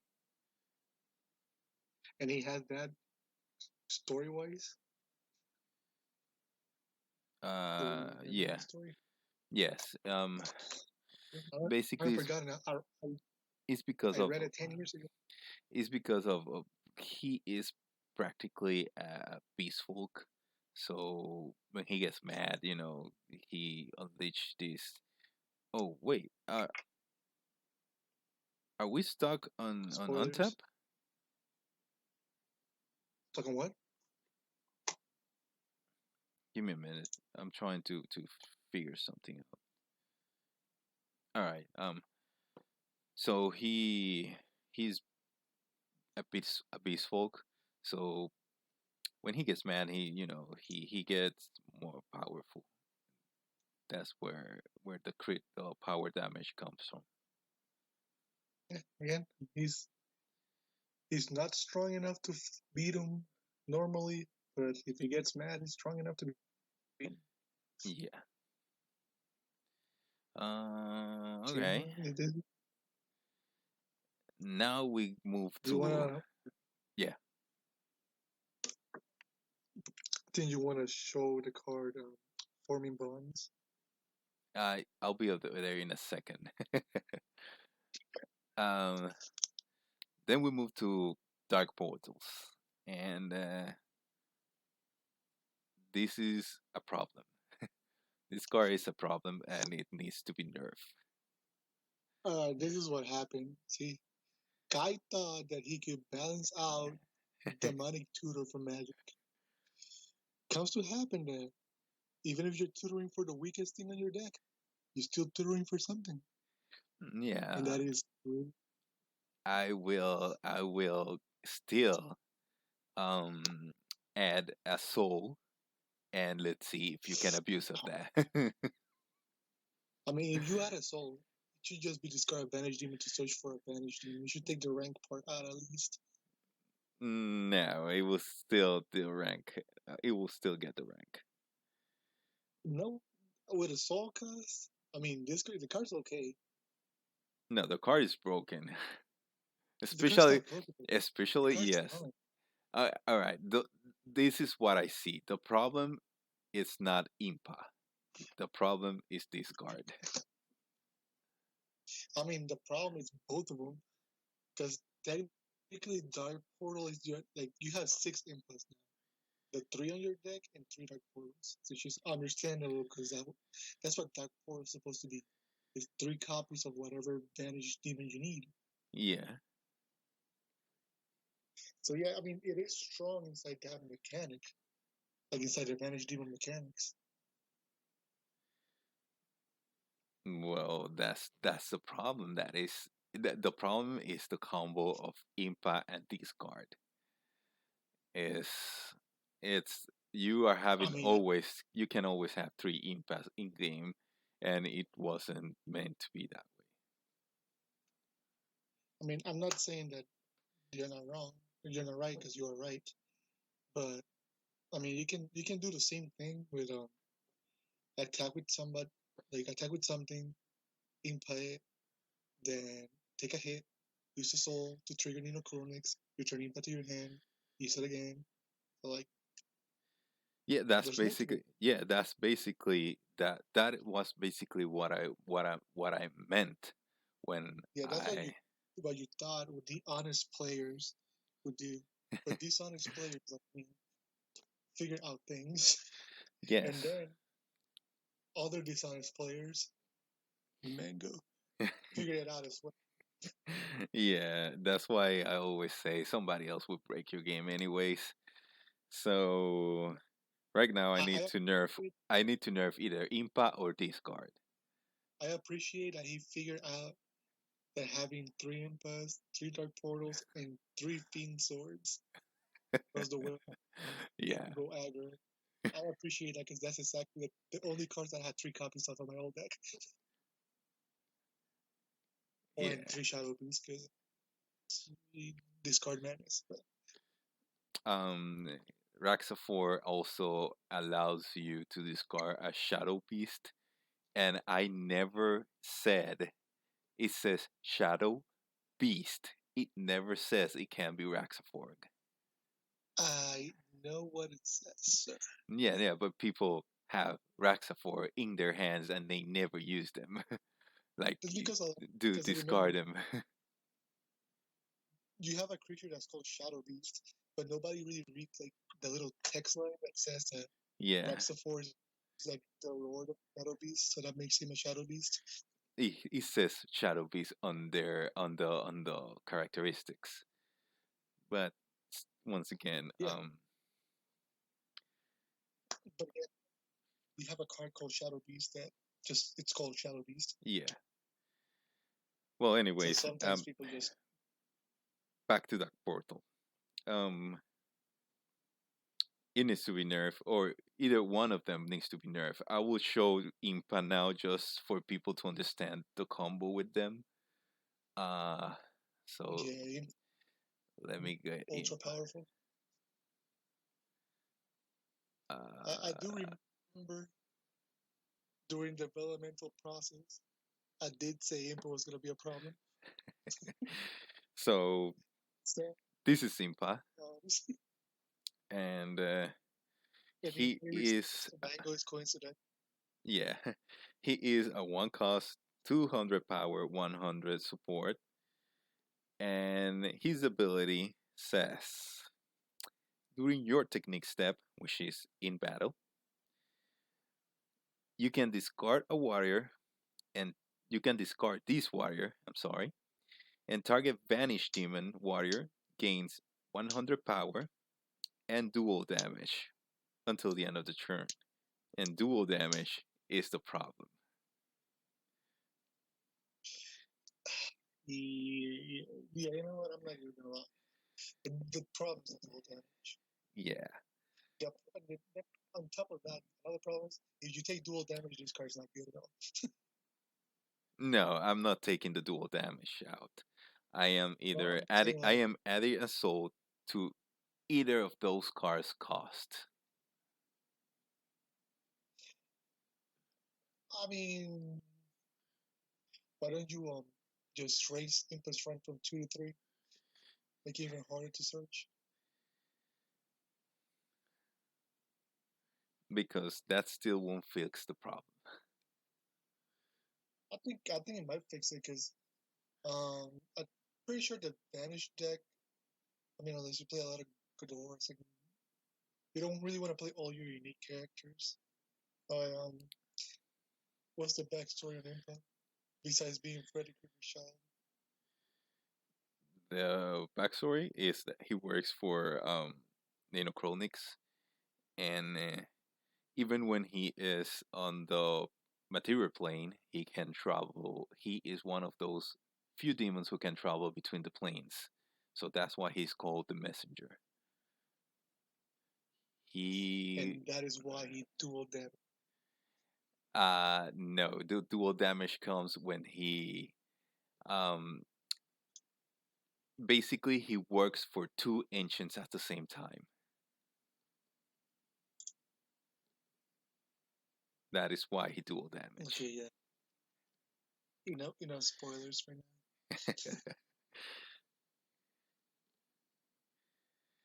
Hopefully that answered your question, Angels. Oh, and just add something. We don't want to. Oh, he Oh, asked okay, what was okay. Impa's backstory. That's why I asked. All right, yeah. I just we don't. So he's a higher being. He's. I mean, I wouldn't call him a higher being.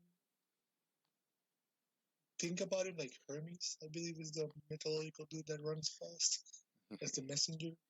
Yeah. All right. Like What he's was? important, but not that important.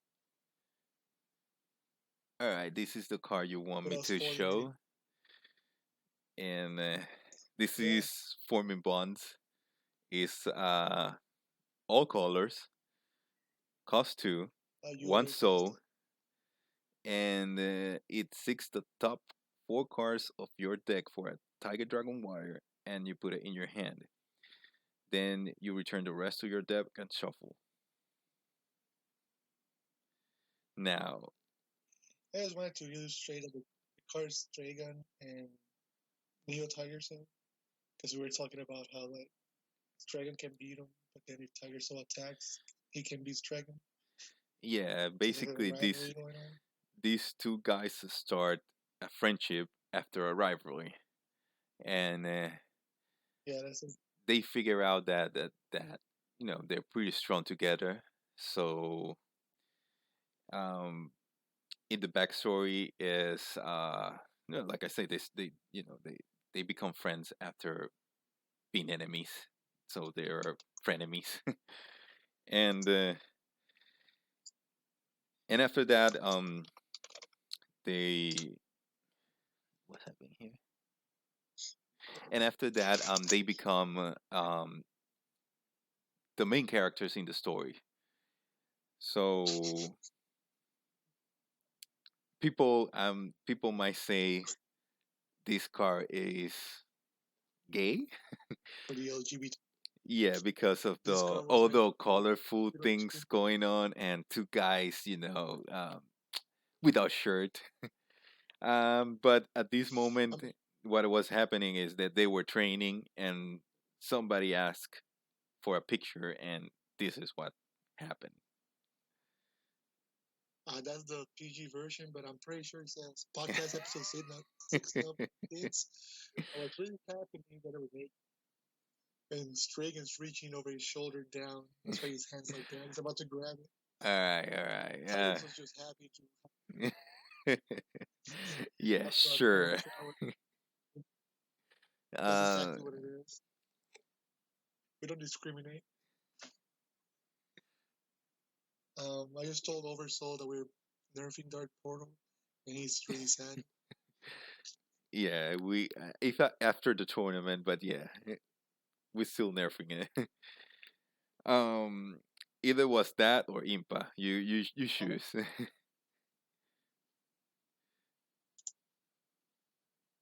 I mean, I don't know. I still feel the card's good Which card? the way it is. I mean, it's both of them. It okay. The problem is that Dark Portal is too good, or Impa. Actually, Impa is too I good. mean, it's a one. Imp Imp, is good, yeah, but Dark Portal's a 2-for-1. You have to play Dark Portal and discard Advantage Demon to go get Imp. yeah, but once you get Impa, you get your worthwhile. Nerf Hope. Alright, let me. All Nerf right. Caroline. Then we have Dark Threat. I believe how many have we done? I don't want to do the whole thing. We've done like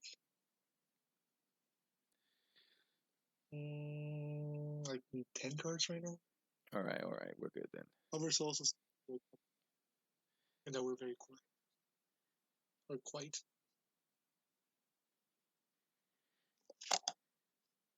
I'm intentionally being quiet, just to let you know. Yeah.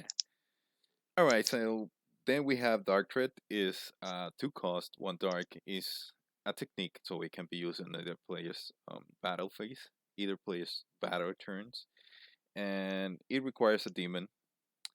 It says for warrior battling, every warrior battling against the required user, it will get minus 100.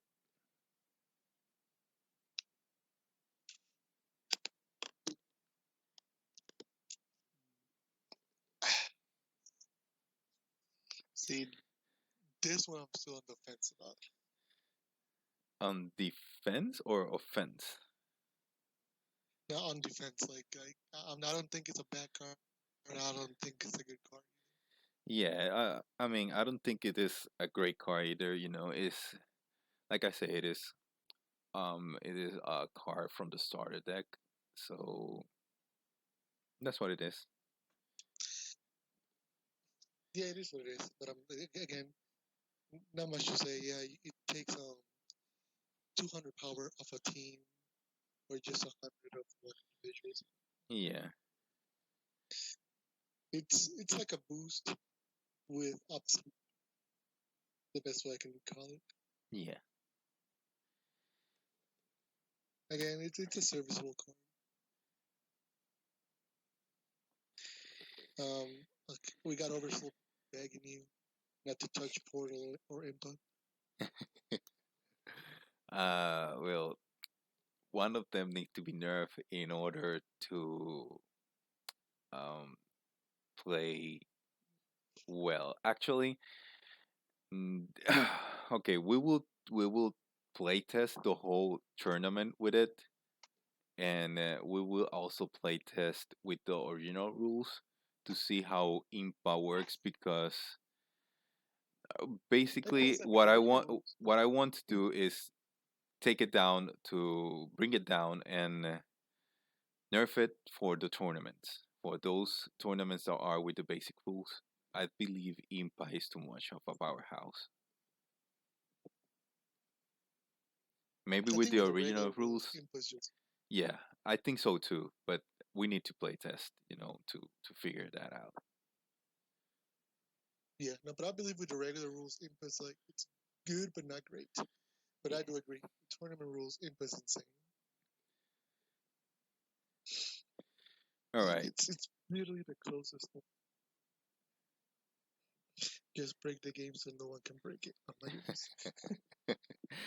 Yeah, I can do that. Even though I love it, I can do First, that.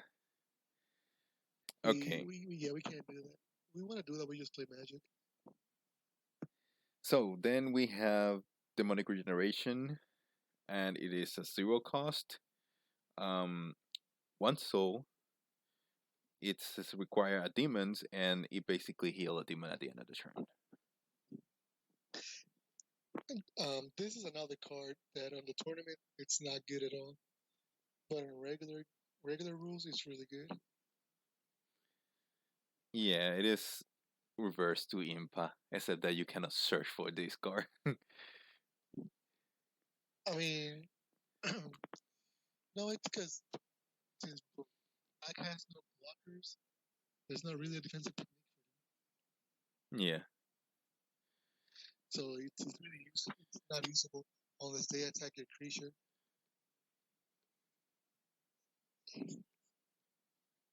And then which comes in handy when with the original rules, yeah, like we yeah, talk. the original rules a lot better. It's Yeah, just with the tournament rules at the moment, it's not really good unless you are playing like a really aggressive deck, and this lets you keep your creature in play, so you can keep on dealing damage. yeah, I mean, it has its uses, but again, I don't see much of it right now unless we have actual blocking rules, so that this is actually really good. yeah. All right.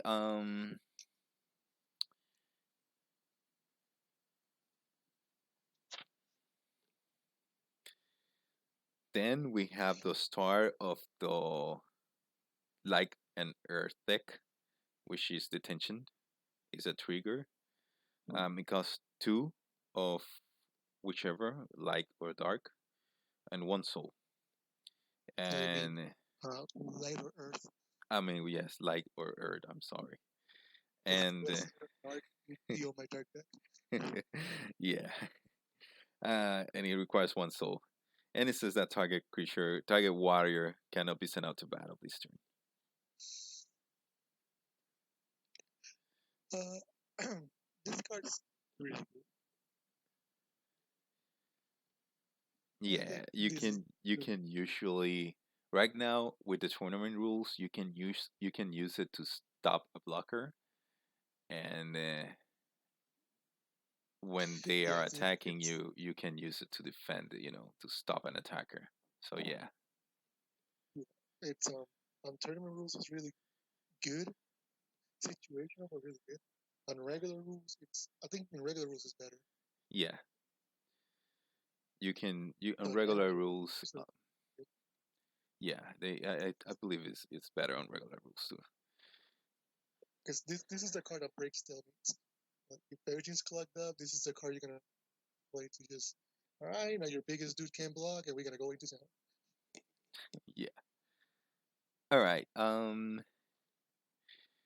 Detention. I mean, wait. I'm sorry. Defense up is one cost technique, defensive technique, which can only be used during defense, and it makes sense because it just make a warrior gain 150 power during defense.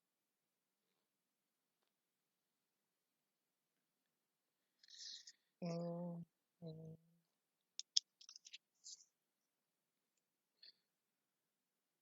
this was better than boost.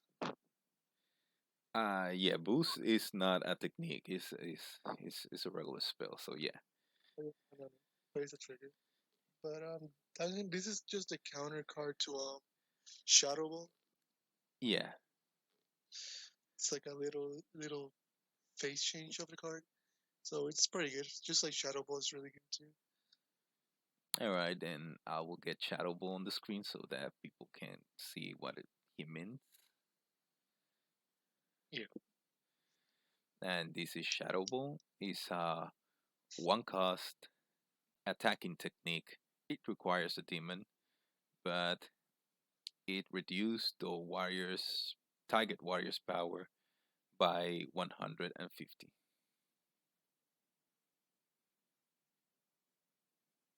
Yeah, this one might be a little better than the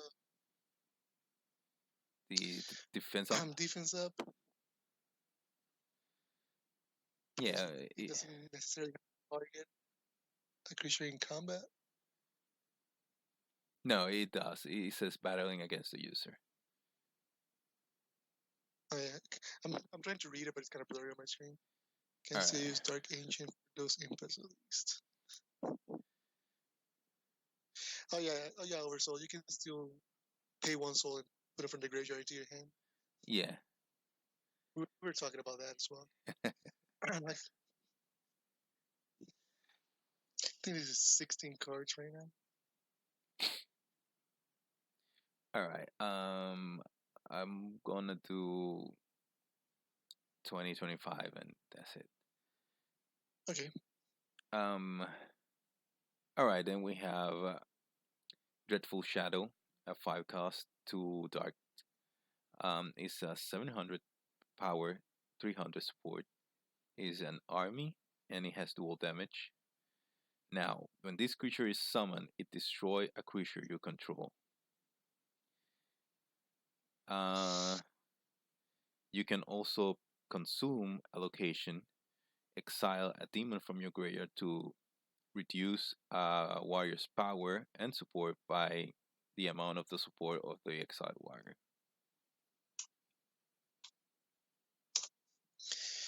I like this card. Also, the art's amazing, but I really like this card.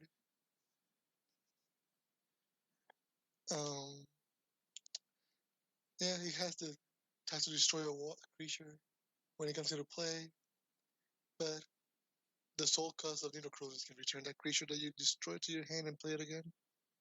Yeah, actually, you basically you can sacrifice one of your lower creatures to play to put him in play. And if you sacrifice the shadow imp, you give the opponent a damage counter because it's not a sacrifice; it's a destroy. Yeah, so he has a combination with a Shadow Imp. Also, it's a Nambu for his exile, a demon from the graveyard because Shadow Imp has zero support. Yeah. But at least Yeah, you get the poison counter. something, I guess. Yeah, But it is a you really cannot hard. win all. Like it's a good dual damage, good power, good support for darkness. A lot of what darkness does not have. He Yeah, has a good effect if you have a copy of him on the graveyard that you put there with Dark Portal to get your input. You can give something minus 300, and that's usually good enough to kill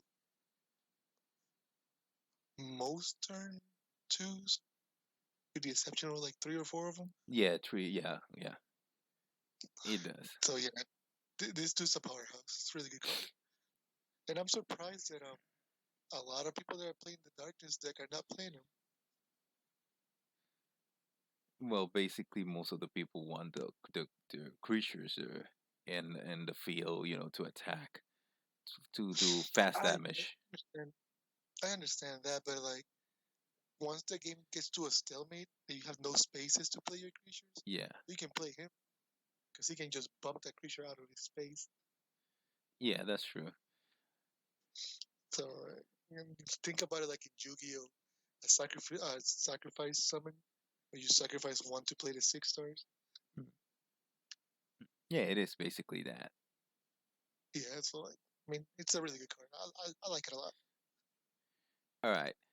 Then people were begging for healing for darkness since it becomes very aggressive, but it has nothing to heal. Um, and so this is feeding shadows. Is a two cost black.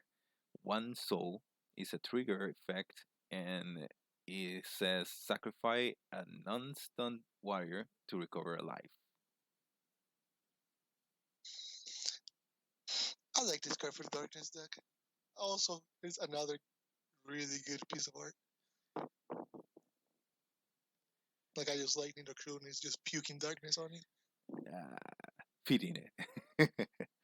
No, he's puking it. He's not feeding nobody. He's puking it on you. All right, all right. I Yeah, mean, he looks intimidating as hell. He can eat it, puke, whatever he wants to do. I ain't telling him whatever. He's an yeah. intimidating ancient.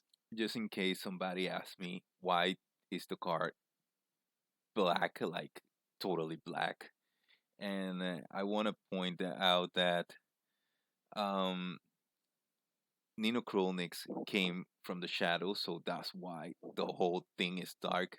The only thing that solidified on him is the mask. Yeah, So that's the only thing you will see with yeah. Just him. imagine him as like the essence of darkness. Yeah, that's what he is. He's the essence of He's the just shadows. he's just a mass, like a mass of darkness, and he has a body form, but it's more the mask itself. Yeah, I still remember this from the store too. Yeah. So technically, the thing I'm saying he's puking, it's more Nino Krulnis than the mask. Yeah. Actually, you're not bad. You're not far from home. That's that. I mean, you're not far from true. That's how all the other shadow beasts are created. He just puked them. I mean, it makes sense. I mean, he's angels. He's not exactly a void as much as he's darkness. Like He comes from the shadow of from the plane of the shadows. he So has he he has is the mass. shadows. Yeah, like he has mass, but it's not the same mass as a normal body. Yeah. Like it's hard to explain, but it's not really a void. You can still damage him soon. Um.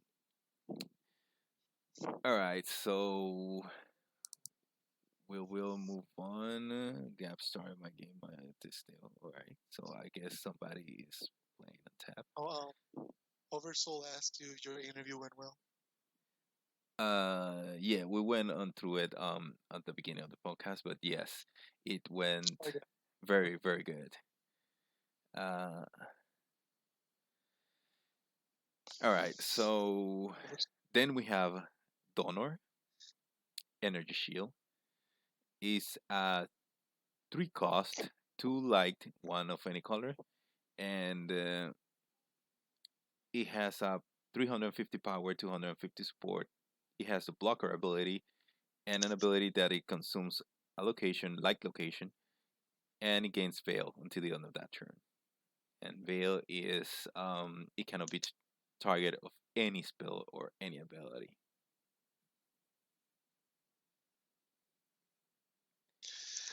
Uh, I like I like him. I like him. He's really good. A good blocker, good body for a blocker on turn three, especially. Um, the availability, it's against the darkness deck. It's really helpful since it's right now is the only deck that really has cards that target the opponent cards. Against I the mean, it can also negate a detention. yeah detention. There's fire too, which give him 500 damage. But we don't have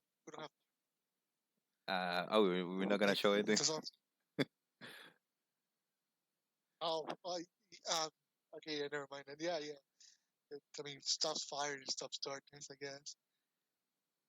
All right. Forgot about that. All right. So I believe that's So 17. good blocker.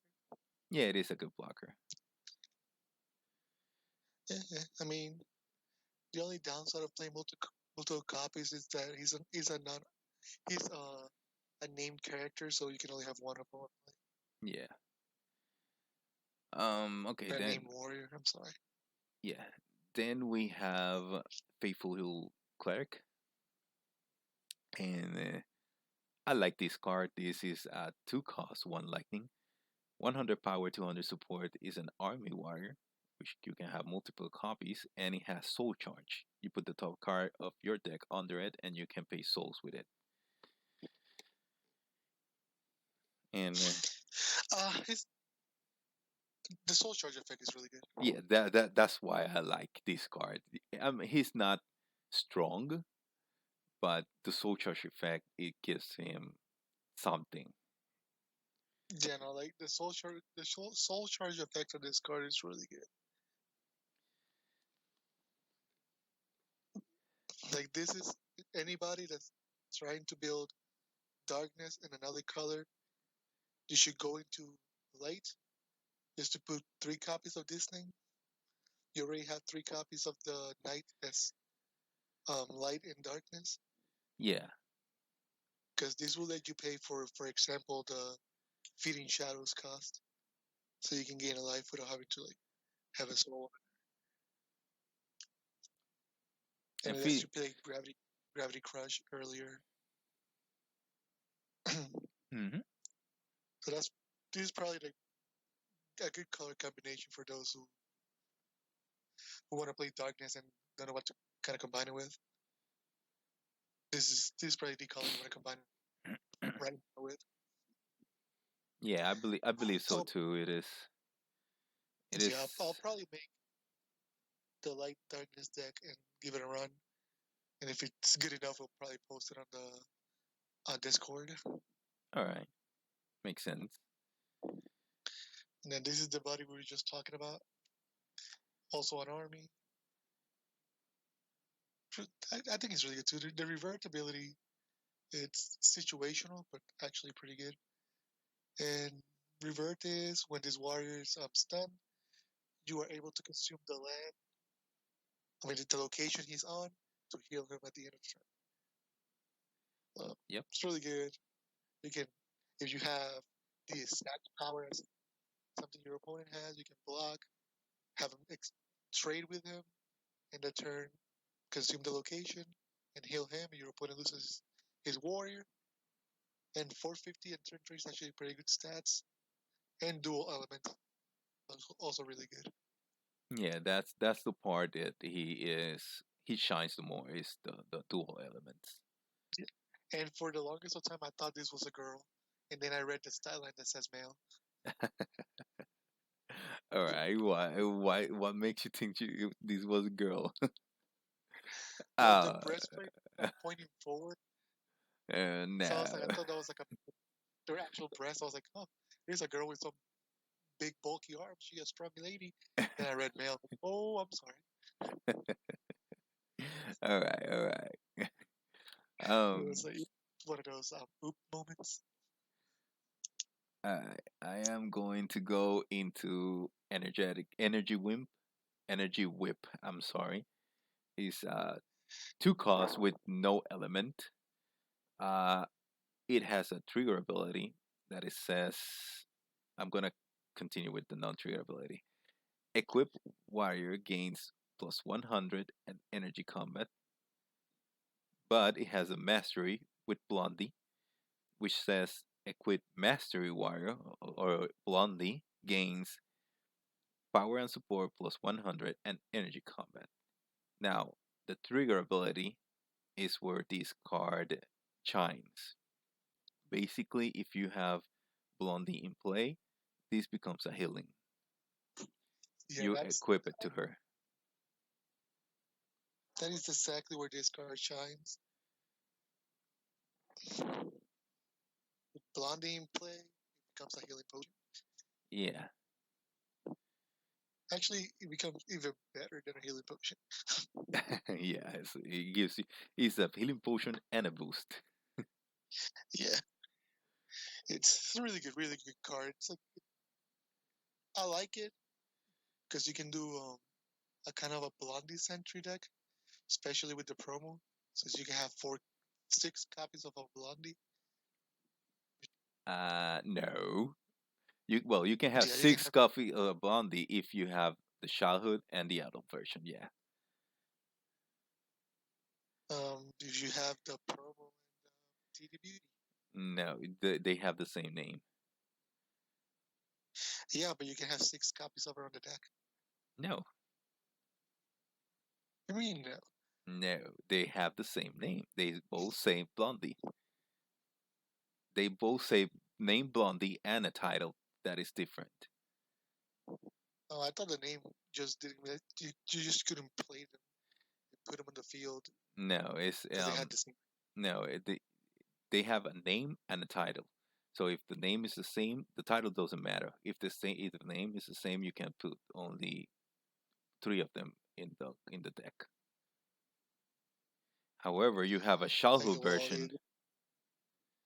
You have a childhood is there a version. childhood Blondie? Yes. In the childhood version, you can put her in the field, and you can have 3 copies of the childhood per Blondie, and then 3 copies of the Blondie.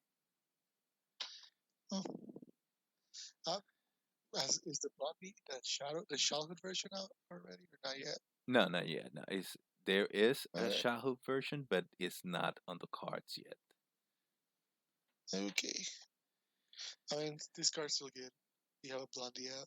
Yeah, and especially everybody's running the promo one, so Of course, everybody's running the promo. Why wouldn't it? yeah. Um, I am going to move. I'm going to show some fire. Okay. Actually, I might add the the Blondie promo version. It's no longer available on physical copies. Yes, it is. That is for Patreons or beta testers, and all the copies were already given away, so that card is Mhm. no longer available physically. Yeah, so but we still have Coraline for those who participate in the tournament. Yeah, you can get a Coraline, and for Patreons, you can get Coraline also until the end. No, until December 15. Coraline will be available Okay, for so Patreons until December 15. it's a really good card. And it's really good. I mean, it's great art too. Yeah, the art is amazing, and the card itself is really, really good. It's a super rare, Yeah, I once again. recommend it. Recommend to at least get one copy of it. It looks really nice. Yeah. Okay. Then we will have. You want to take it here? Fireball or No. Fire Blast. Yeah, yeah. Sorry, it's like the Yeah, the you see the image. image, and I saw the image and I immediately thought MTG Fireball. yeah, Oh, it's a trigger. Okay, let's see. This spell deals 500 fire elemental damage to target warrior. that is not a And I fire can't read it. element. Yeah. Fire elemental warriors can't be targeted. It's a little bit blurry on my side. All right, all right. Basically, you can deal 500 fire elemental damage. Just in No, it case, is a good card. for those who don't know, fire elemental damage. The type of damage comes in handy with other cards, not specifically with this card. But basically, there are cards that do not take damage from some types of damage or reduce the damage from some type of damage. So it depends. It is uh, well, it depends on the card. It is not on every card. It is an ability on certain cards. So Yeah, anyway, we're not going too into it. Um, yeah, It don't come Some of in. the cards that have, like as you've been playing the game, you've noticed that some of the cards have weapon or energy or holy or dark, or it has like a certain attack to a certain name to their attacks. That eventually will come in handy, but Ex- not yet. yeah, But no, it means something. It's not just there to make the card look pretty. It actually has some meaning behind it. But yeah, eventually, you will get to that. So, yeah. Anyway, for but that, okay, the Fire Blast. back to Fire Blast. I think it's a really good card. It's 500 damage, pretty good. It takes most turn fours, not all of them, but most of them out. Yeah, and it's a trigger ability, so It's a trigger, so that's even better because you can kill something that's about to attack you. yeah. Yeah, all I know is this is a really, really, really strong removal spell for fire. All right, I Maybe just a, believe this is number 20, 21. I can't remember. I think it's 21. All right, 21. All right, then Don't that. we'll go here. All right, this is 22. So we got Fiend Sword. It is at 3 cost, no element, and is a gear weapon. It requires a demon, and it says equip warrior gains, or equip demon gains plus 300 power and dual damage and a weapon combat. Then it says mastery Godora. If you see on Godora, she had the blade itself. She's holding the blade. It says equip mastery warrior, gain power plus 300 and triple damage, and weapon combat instead.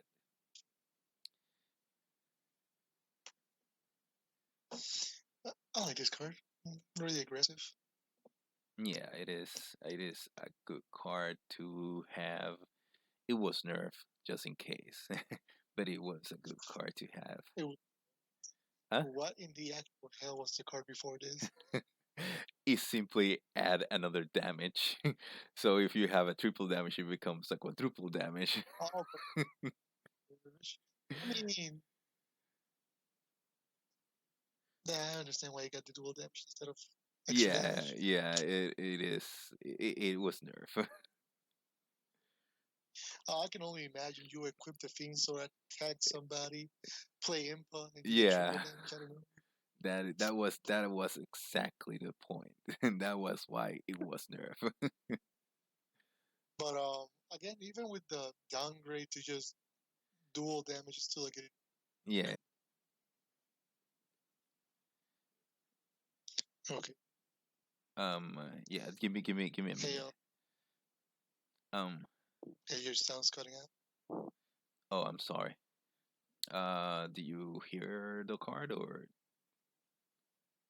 Oh, no, I see the card and I hear you. All right. You just were saying the sound was cutting out. All right. Well, I'm sorry. I will try to fix it.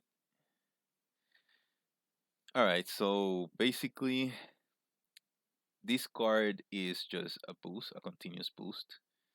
Actually, not even a boost. Is worse than a boost.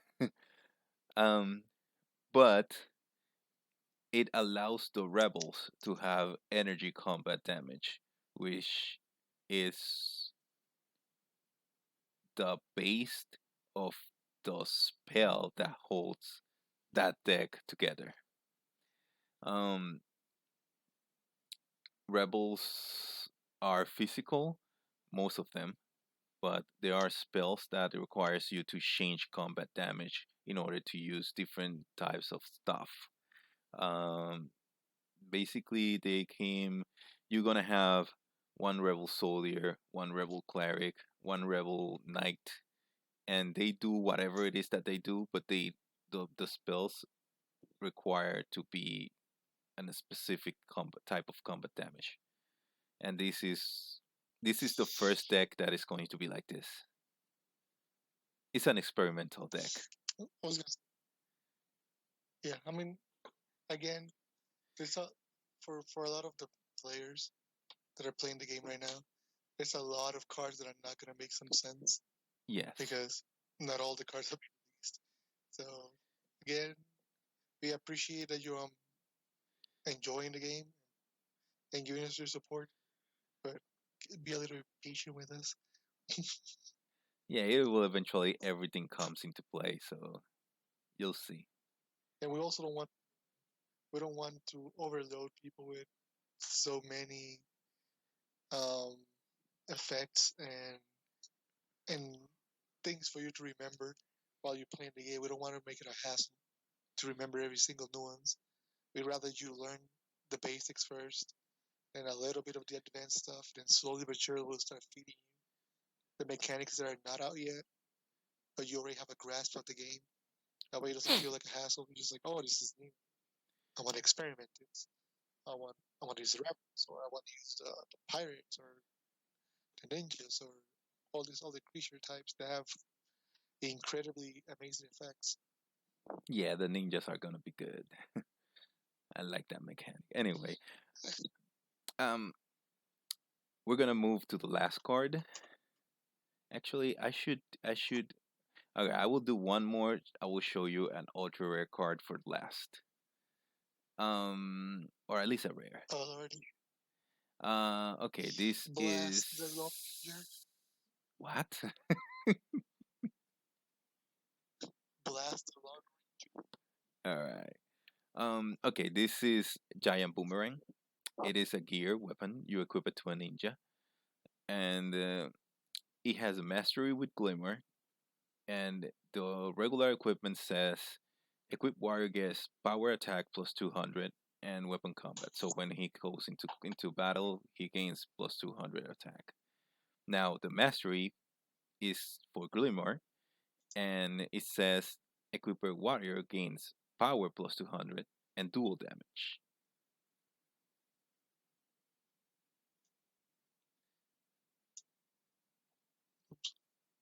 All right. Computer, come back. I mean, this one's okay. Obviously, you have him. You have. Yeah, it is I forgot his name. Glamour. Glamour. It's blurred for me. Like I can't see the name. All right, all Okay, right. yeah, you have glimmer. It, it's a fiend sword technically. Yeah, yeah, it is. So So yeah, I mean, it's still good for this. Shoot, I forget the name of it. gear weapon. No, no, no, no. I mean, for this archetype, it's a good card for this archetype. All right, I will show now Coraline. This Coraline, is the promo for the month until December 15. December 15th. Yes. So this is Coraline on a Halloween day. All the promos are gonna be on a holiday day. So, and this was the promo for October. So, okay, he is a 4 cost, 2 water, 350 power, 450 support, which makes her pretty good. But she's a flyer, so she can attack the ones in the back. And she has Soul Charge, which allows you to gain an additional soul.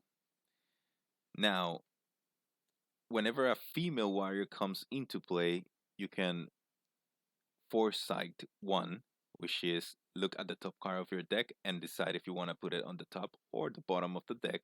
A pretty good ability. And then is the card that makes her overpower.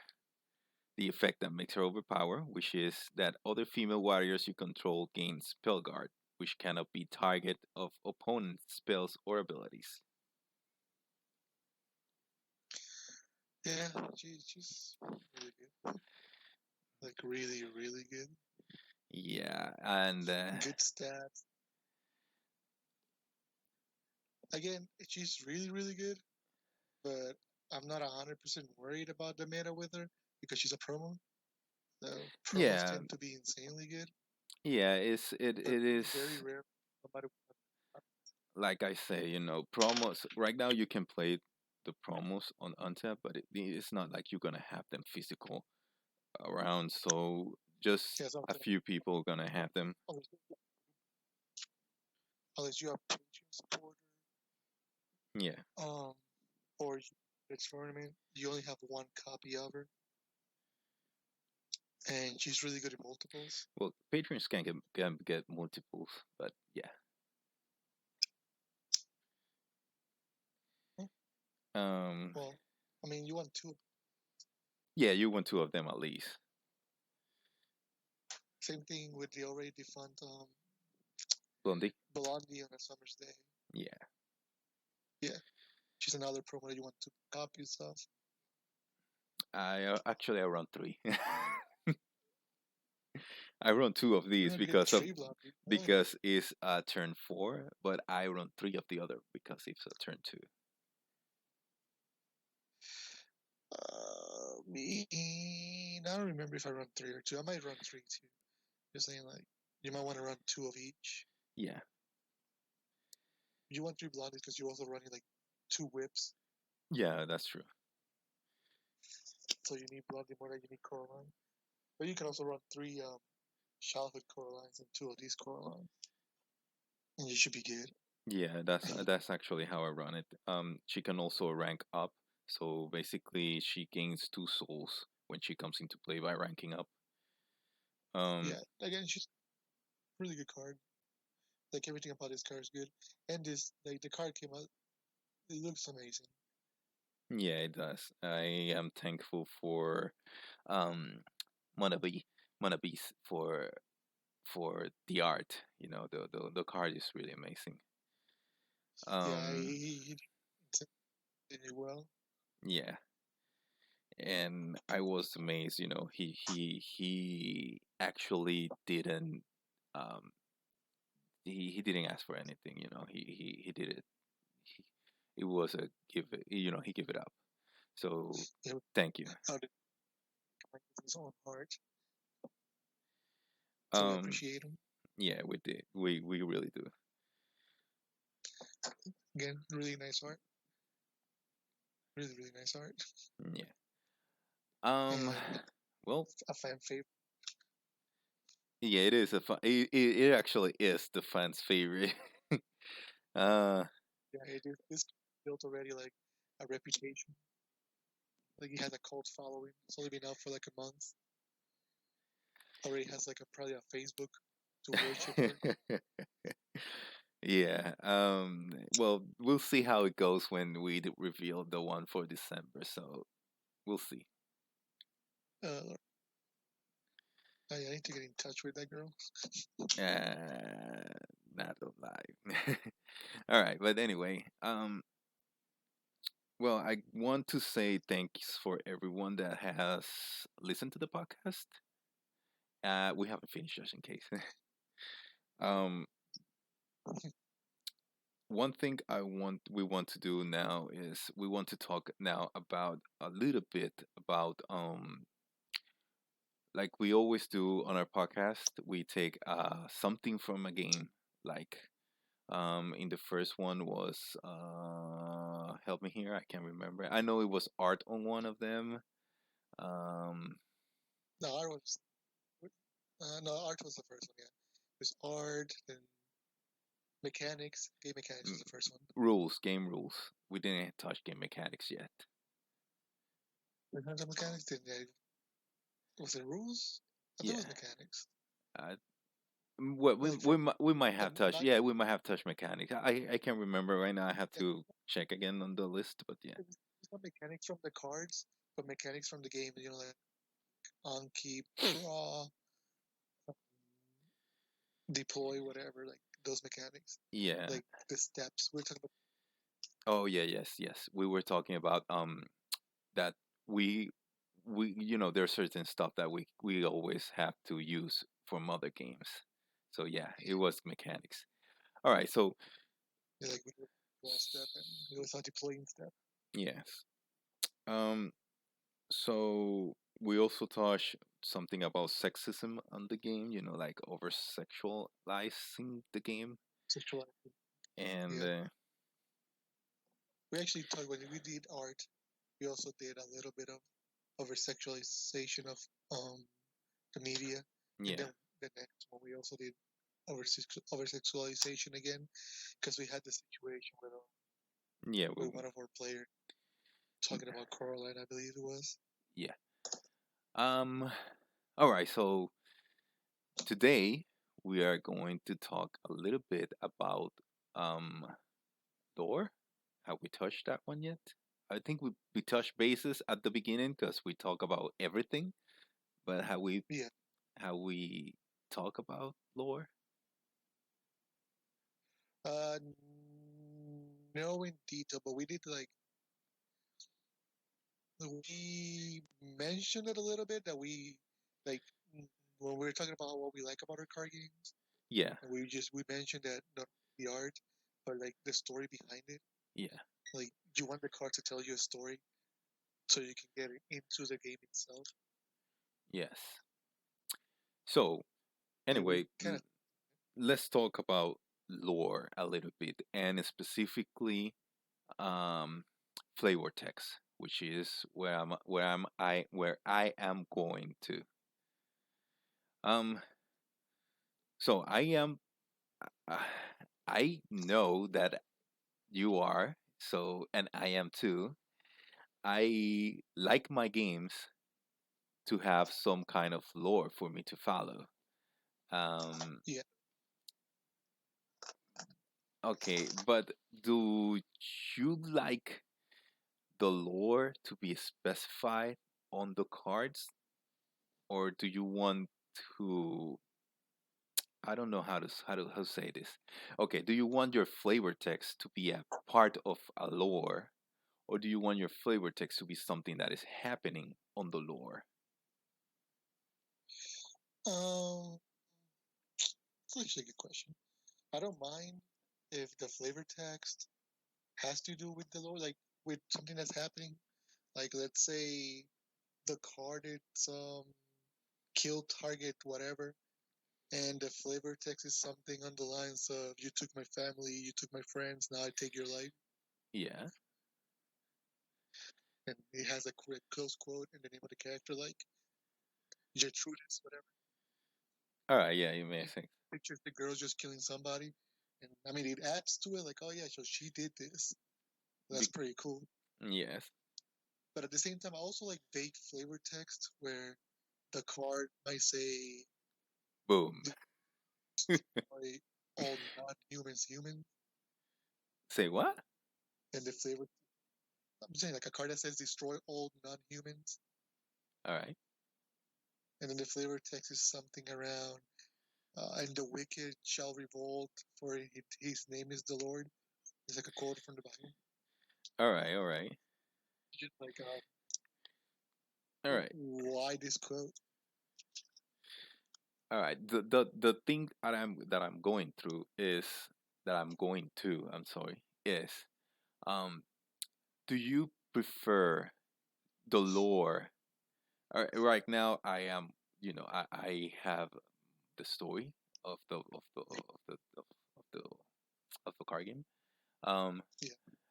Do you prefer the cards with a flavor text that's that says a line from the story, like she was saying something on the story and you just put it over there in the card? Obviously it has to be meaningful to the card, to the art. But do you prefer something like that, or do you prefer like something that symbolize what was happening on the story at the moment that she says that? I like more the moment itself instead of something symbolizing the moment. Like if somebody shoots a bolt of lightning, they say lightning bolt, Yeah, you and want. we make a card out of that. All I right, want yeah. the card to be called lightning bolt because that they cast it. All right, yes, it makes some sense. Yeah, because like I mean, in that card, that this example in particular, the card does not have to have flavor text. It could just be the picture of a guy spellcaster casting the spell, and all you read is the name of the spell, and the flavor text is be the exact name to lightning bolt, Yes. and the guy points something, just get It's like blasted with a lightning. it's like the guy was saying that at the moment he cast that. Yeah, exactly. So like if you follow the lore, then you know that this character on this particular fight that blasted the other person with a lightning bolt. And that's Yes. the spell he used. So you have like the card, so you feel like your character is doing what it did on the novel you were reading. Yeah. All right. So So that puts you more. There you go ahead. so for you, uh, I wanna ask people, but I don't think how many people are online. Angels of Renaissance is on right now. Like on he was mentioning something about probably what we were just talking right now. All right. He So liked the character ability's name using the lore. yes, that's what I was gonna ask. Do you people like? How do you feel about the lore? Do you feel like a card game should have a lore, and the card should be meaningful to the lore? I mean, first and foremost, it has to be a card game that's playable. Like, you know, Yes, but that's yeah, I feel it has to have more because like just releasing cards for the sake of releasing a game with no backbone to it, then what's the point of playing? Like you're not gonna be immersed in the game. Like you're playing a game for just for the sake of playing a game. I want to be immersed. Like there's a reason why people play, for example, tabletop games. Like people don't play Dungeons and Dragons for the sake of playing Dungeons and Dragons. They play because they wanna delve into a story that's yeah. controlled by them. They want to feel the story. They become the character, and Yeah. the decisions they take mold the story. Same thing with when you play a card game. Yeah, I'd say like Angels of Renaissance just said he likes to give his character cards life. Yeah, I agree with that. Like I want, especially with Astrom Cross, when you play a card, a named card, you are playing that character. That character, you're summoning that character. So I want that character to have his personality show out. Yes. I just don't want to play like I play Coraline. She's strong. And she's a wizard. And I want to play Coraline. She's crazy good. And lore wise, she protects all the girls according to her promo. And you can tell that she's kind of shy but playful. And the future sight ability tells you that she can see the future. Yes. So I see everything plays melds to the character. So you know stuff about the character. And the childhood Coraline tells you that she can see a step forward from where she's standing, so she can see the future ahead. She can see a little bit ahead of time, Yeah. which also implements her drawing a card. Because what happens when you use your next turn, draw a card? So she's one step ahead by giving you that effect. Yeah, basically that's what I like to integrate on the cards and the lore. I don't basically do a card just simply because I want to make it. Um, we, I'm sorry, we don't simply make a card because we have to make it. Yeah, Because that's a lot that goes into the cards. That might be our biggest problem when we're trying to make new cards. It's not only making the card; it's seeing where it fits. yes, and actually the elements too, is we have to we have to get everything right in order to say, okay, this is what the character can do. Now, what Yeah, can we do with the card? yeah. It's like this character has X amount of powers. How can we portray those powers and mechanics into the card game? Yes, It which it is sounds so.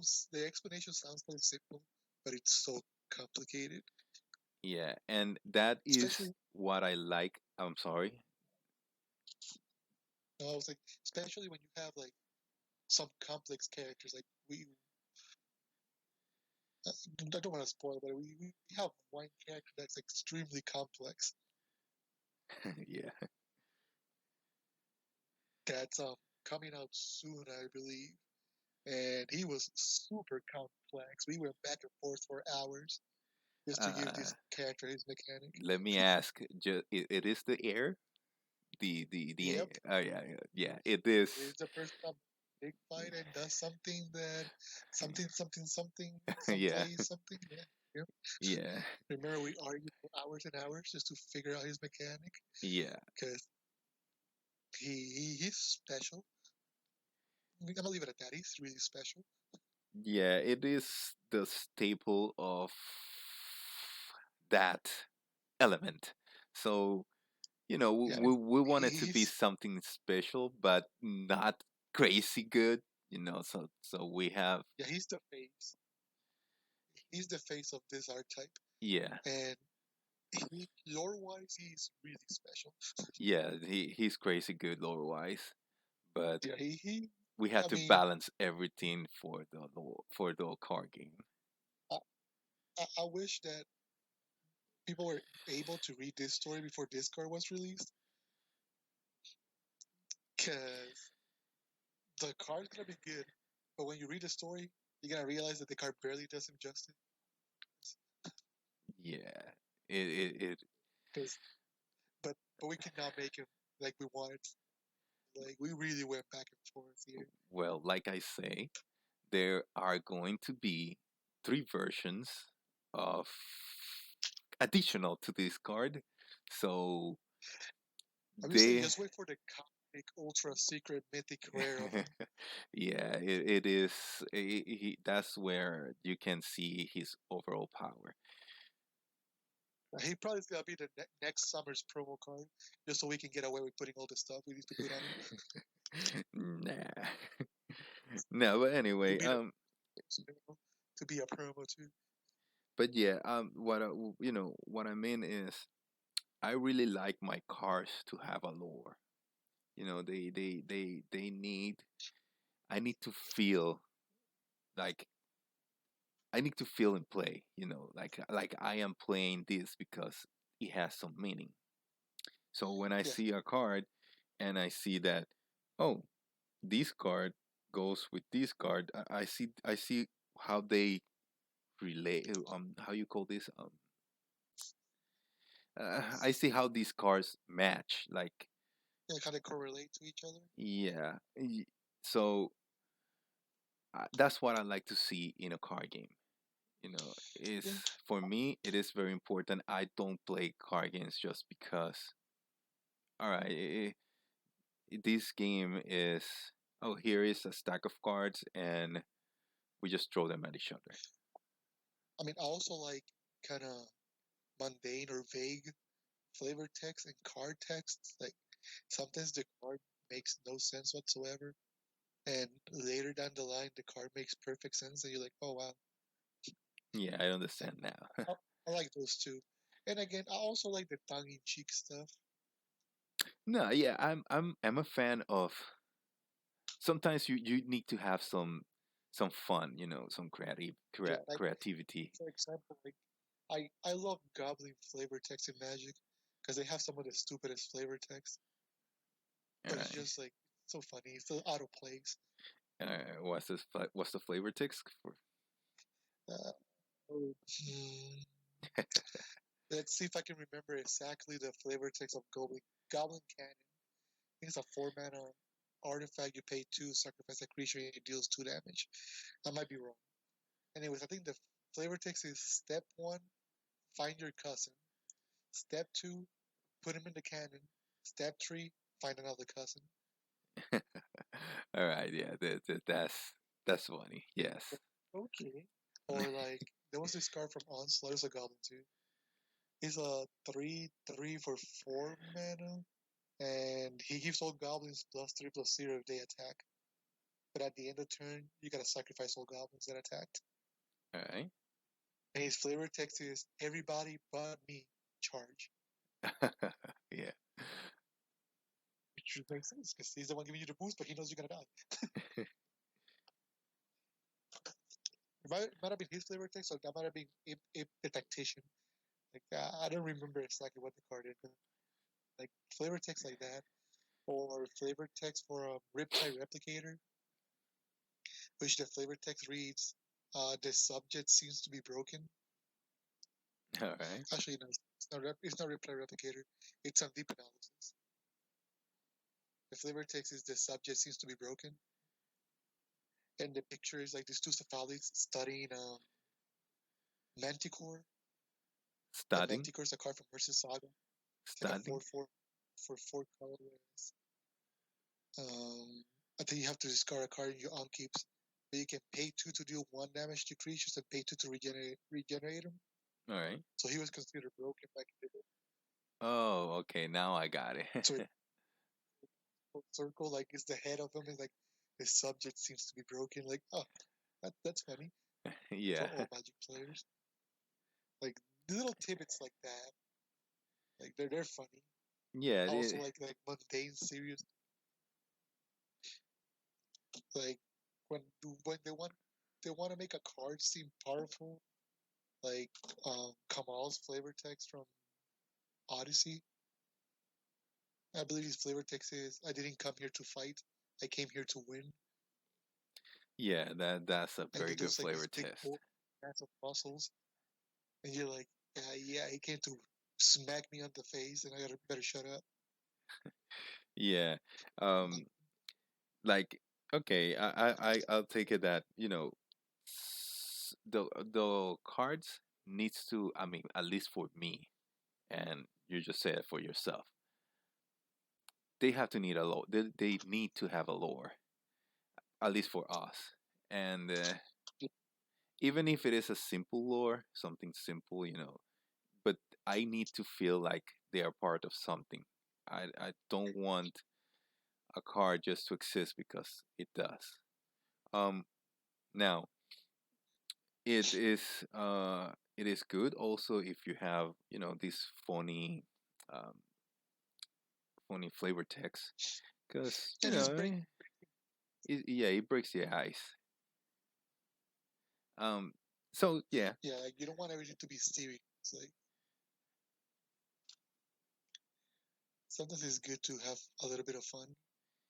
and just in case, I don't know if you have seen now that Angels of Resonance is here. I don't know if you have seen his lore. He actually create like a comic book out of his lore, and every set he release, he has his own comic, and it's Um, pretty amazing. It I remember is pretty good. the the Primera cards. The art is gorgeous in those cards. So Yes, it is. and I Uh, like little come in. So it's really good. Like give a shout out to English, for instance. His Primera cards are amazing. If you haven't seen them, go see them. Haven't bought them, go buy them. They're really nice.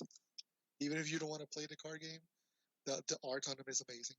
Like they're really good cards. yeah. I think I bought the first one. I haven't bought the second one yet. I saw you unbox it and I was like, they look good as well.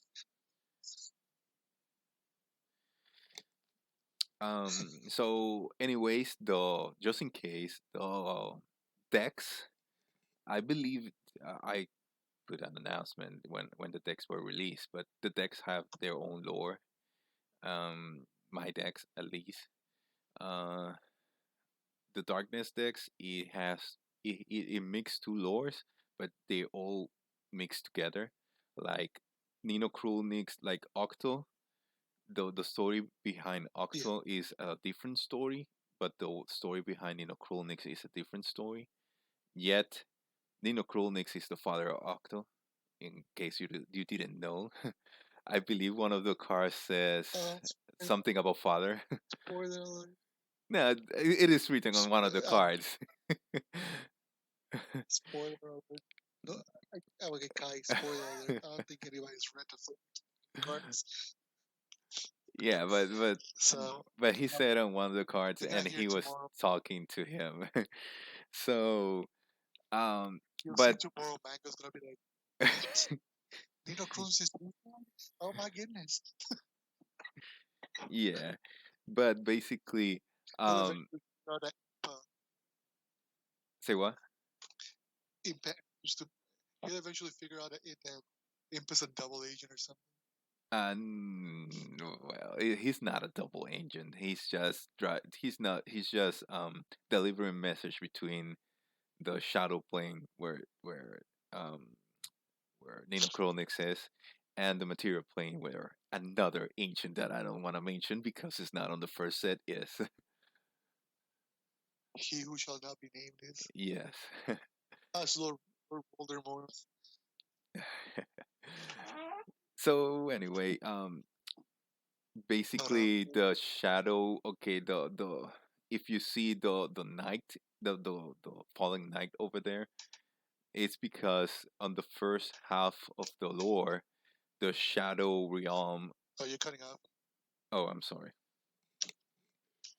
How about now? There you All right. So basically, in the first half of the lore, go. call her if you want. All right. So basically, in the first half of the lore, you y- the the vanished demons. I'm sorry, I was the vanished demons attack the Negorian knights, and and it is where you see these fallen knights because they possess the knights that they defeat. Um, and Yeah. after that is the story behind and that's how you also see killing innocents. They kill every being, everything they see, they just kill it. um then you have the story with Octo, where he captured his own father into the Black Cave. So he basically delivered his own father to the person who captured them, to capture him on the Black Cave, because he's an ancient. They cannot kill him. And in the Black Cave, since he cannot he couldn't escape, he just become this egg form, and that's how you see the ancient form. To later on, the Black Cave is under the Tiger Dragon, which is where the Tiger Dragon comes in. The Tiger Dragon is having a tournament, and some characters fell into the Black Cave, freed him, Krulnix once again. And I just leave the lore over there just so that you guys, just to give you a little something, something. Give you something to peekaboo. Yeah, if you're enjoying it, just you can take a look at the cards, and you can see where the lores come in. Um, but anyway, the story behind the Tiger Dragon is they are students. So basically, you have this bunch of childhood forms, and they grow. By the beginning of the story, everyone is grown. So you have this childhood form, you have their teenager forms, and then you have these teachers, which just boost their power, the power of the students. And basically, it was during a tournament where the student needs to be they need to defend the Tiger Dragon. They need to hold their ground until the teachers come can come in and help. So that's the story behind the Tiger Dragon. Just to give you something. Um, I will reveal more on the light one once the deck is out, because it was supposed to be out already, but we have some um we have to hold it for a little while. Uh, Situations. yes. So anyway, just like I was saying, for me it's very important to have a lore. That's why I put the lore in my game. Actually, that's why the lore was created before the game was created. Um, Yeah. and and I don't know how. You tell me how important it is for you. And yeah, it's super important. Like I'd rather have the lore made before the game itself, and then it's easier to make. It's easier to have the game take form after the lore is in place, not the other way around. To be honest. All right, what is this? Rangers of Resonance. Call her what you want. She is your character. Okay. All right. Um. Oh, that was earlier. Yes. Um. Yeah. I didn't have the chat room on, so I have to. I'm sorry. So anyway, Yeah. I guess we have reached the end. Uh, Do you have anything else to say? I mean, no, again, like I said, like I feel the lore. It's insanely important, and I feel like we should have the lore made before the card game, so you draw inspiration from somewhere. I mean, yeah, you can draw inspiration from other things, but mm, but how to, but having a base of where your characters come from and what effects they do and all these other things, I just feel makes it better. yeah. All right. I believe we have been talking for 3 hours, so we way past our time. It is. That's our bad time. Yeah. So we'll take this to an end. Thanks everyone who was on online for for spending this time with us, talking to us. Um, Go and check Angels of Resonance. It's a very good game. If he has very good art.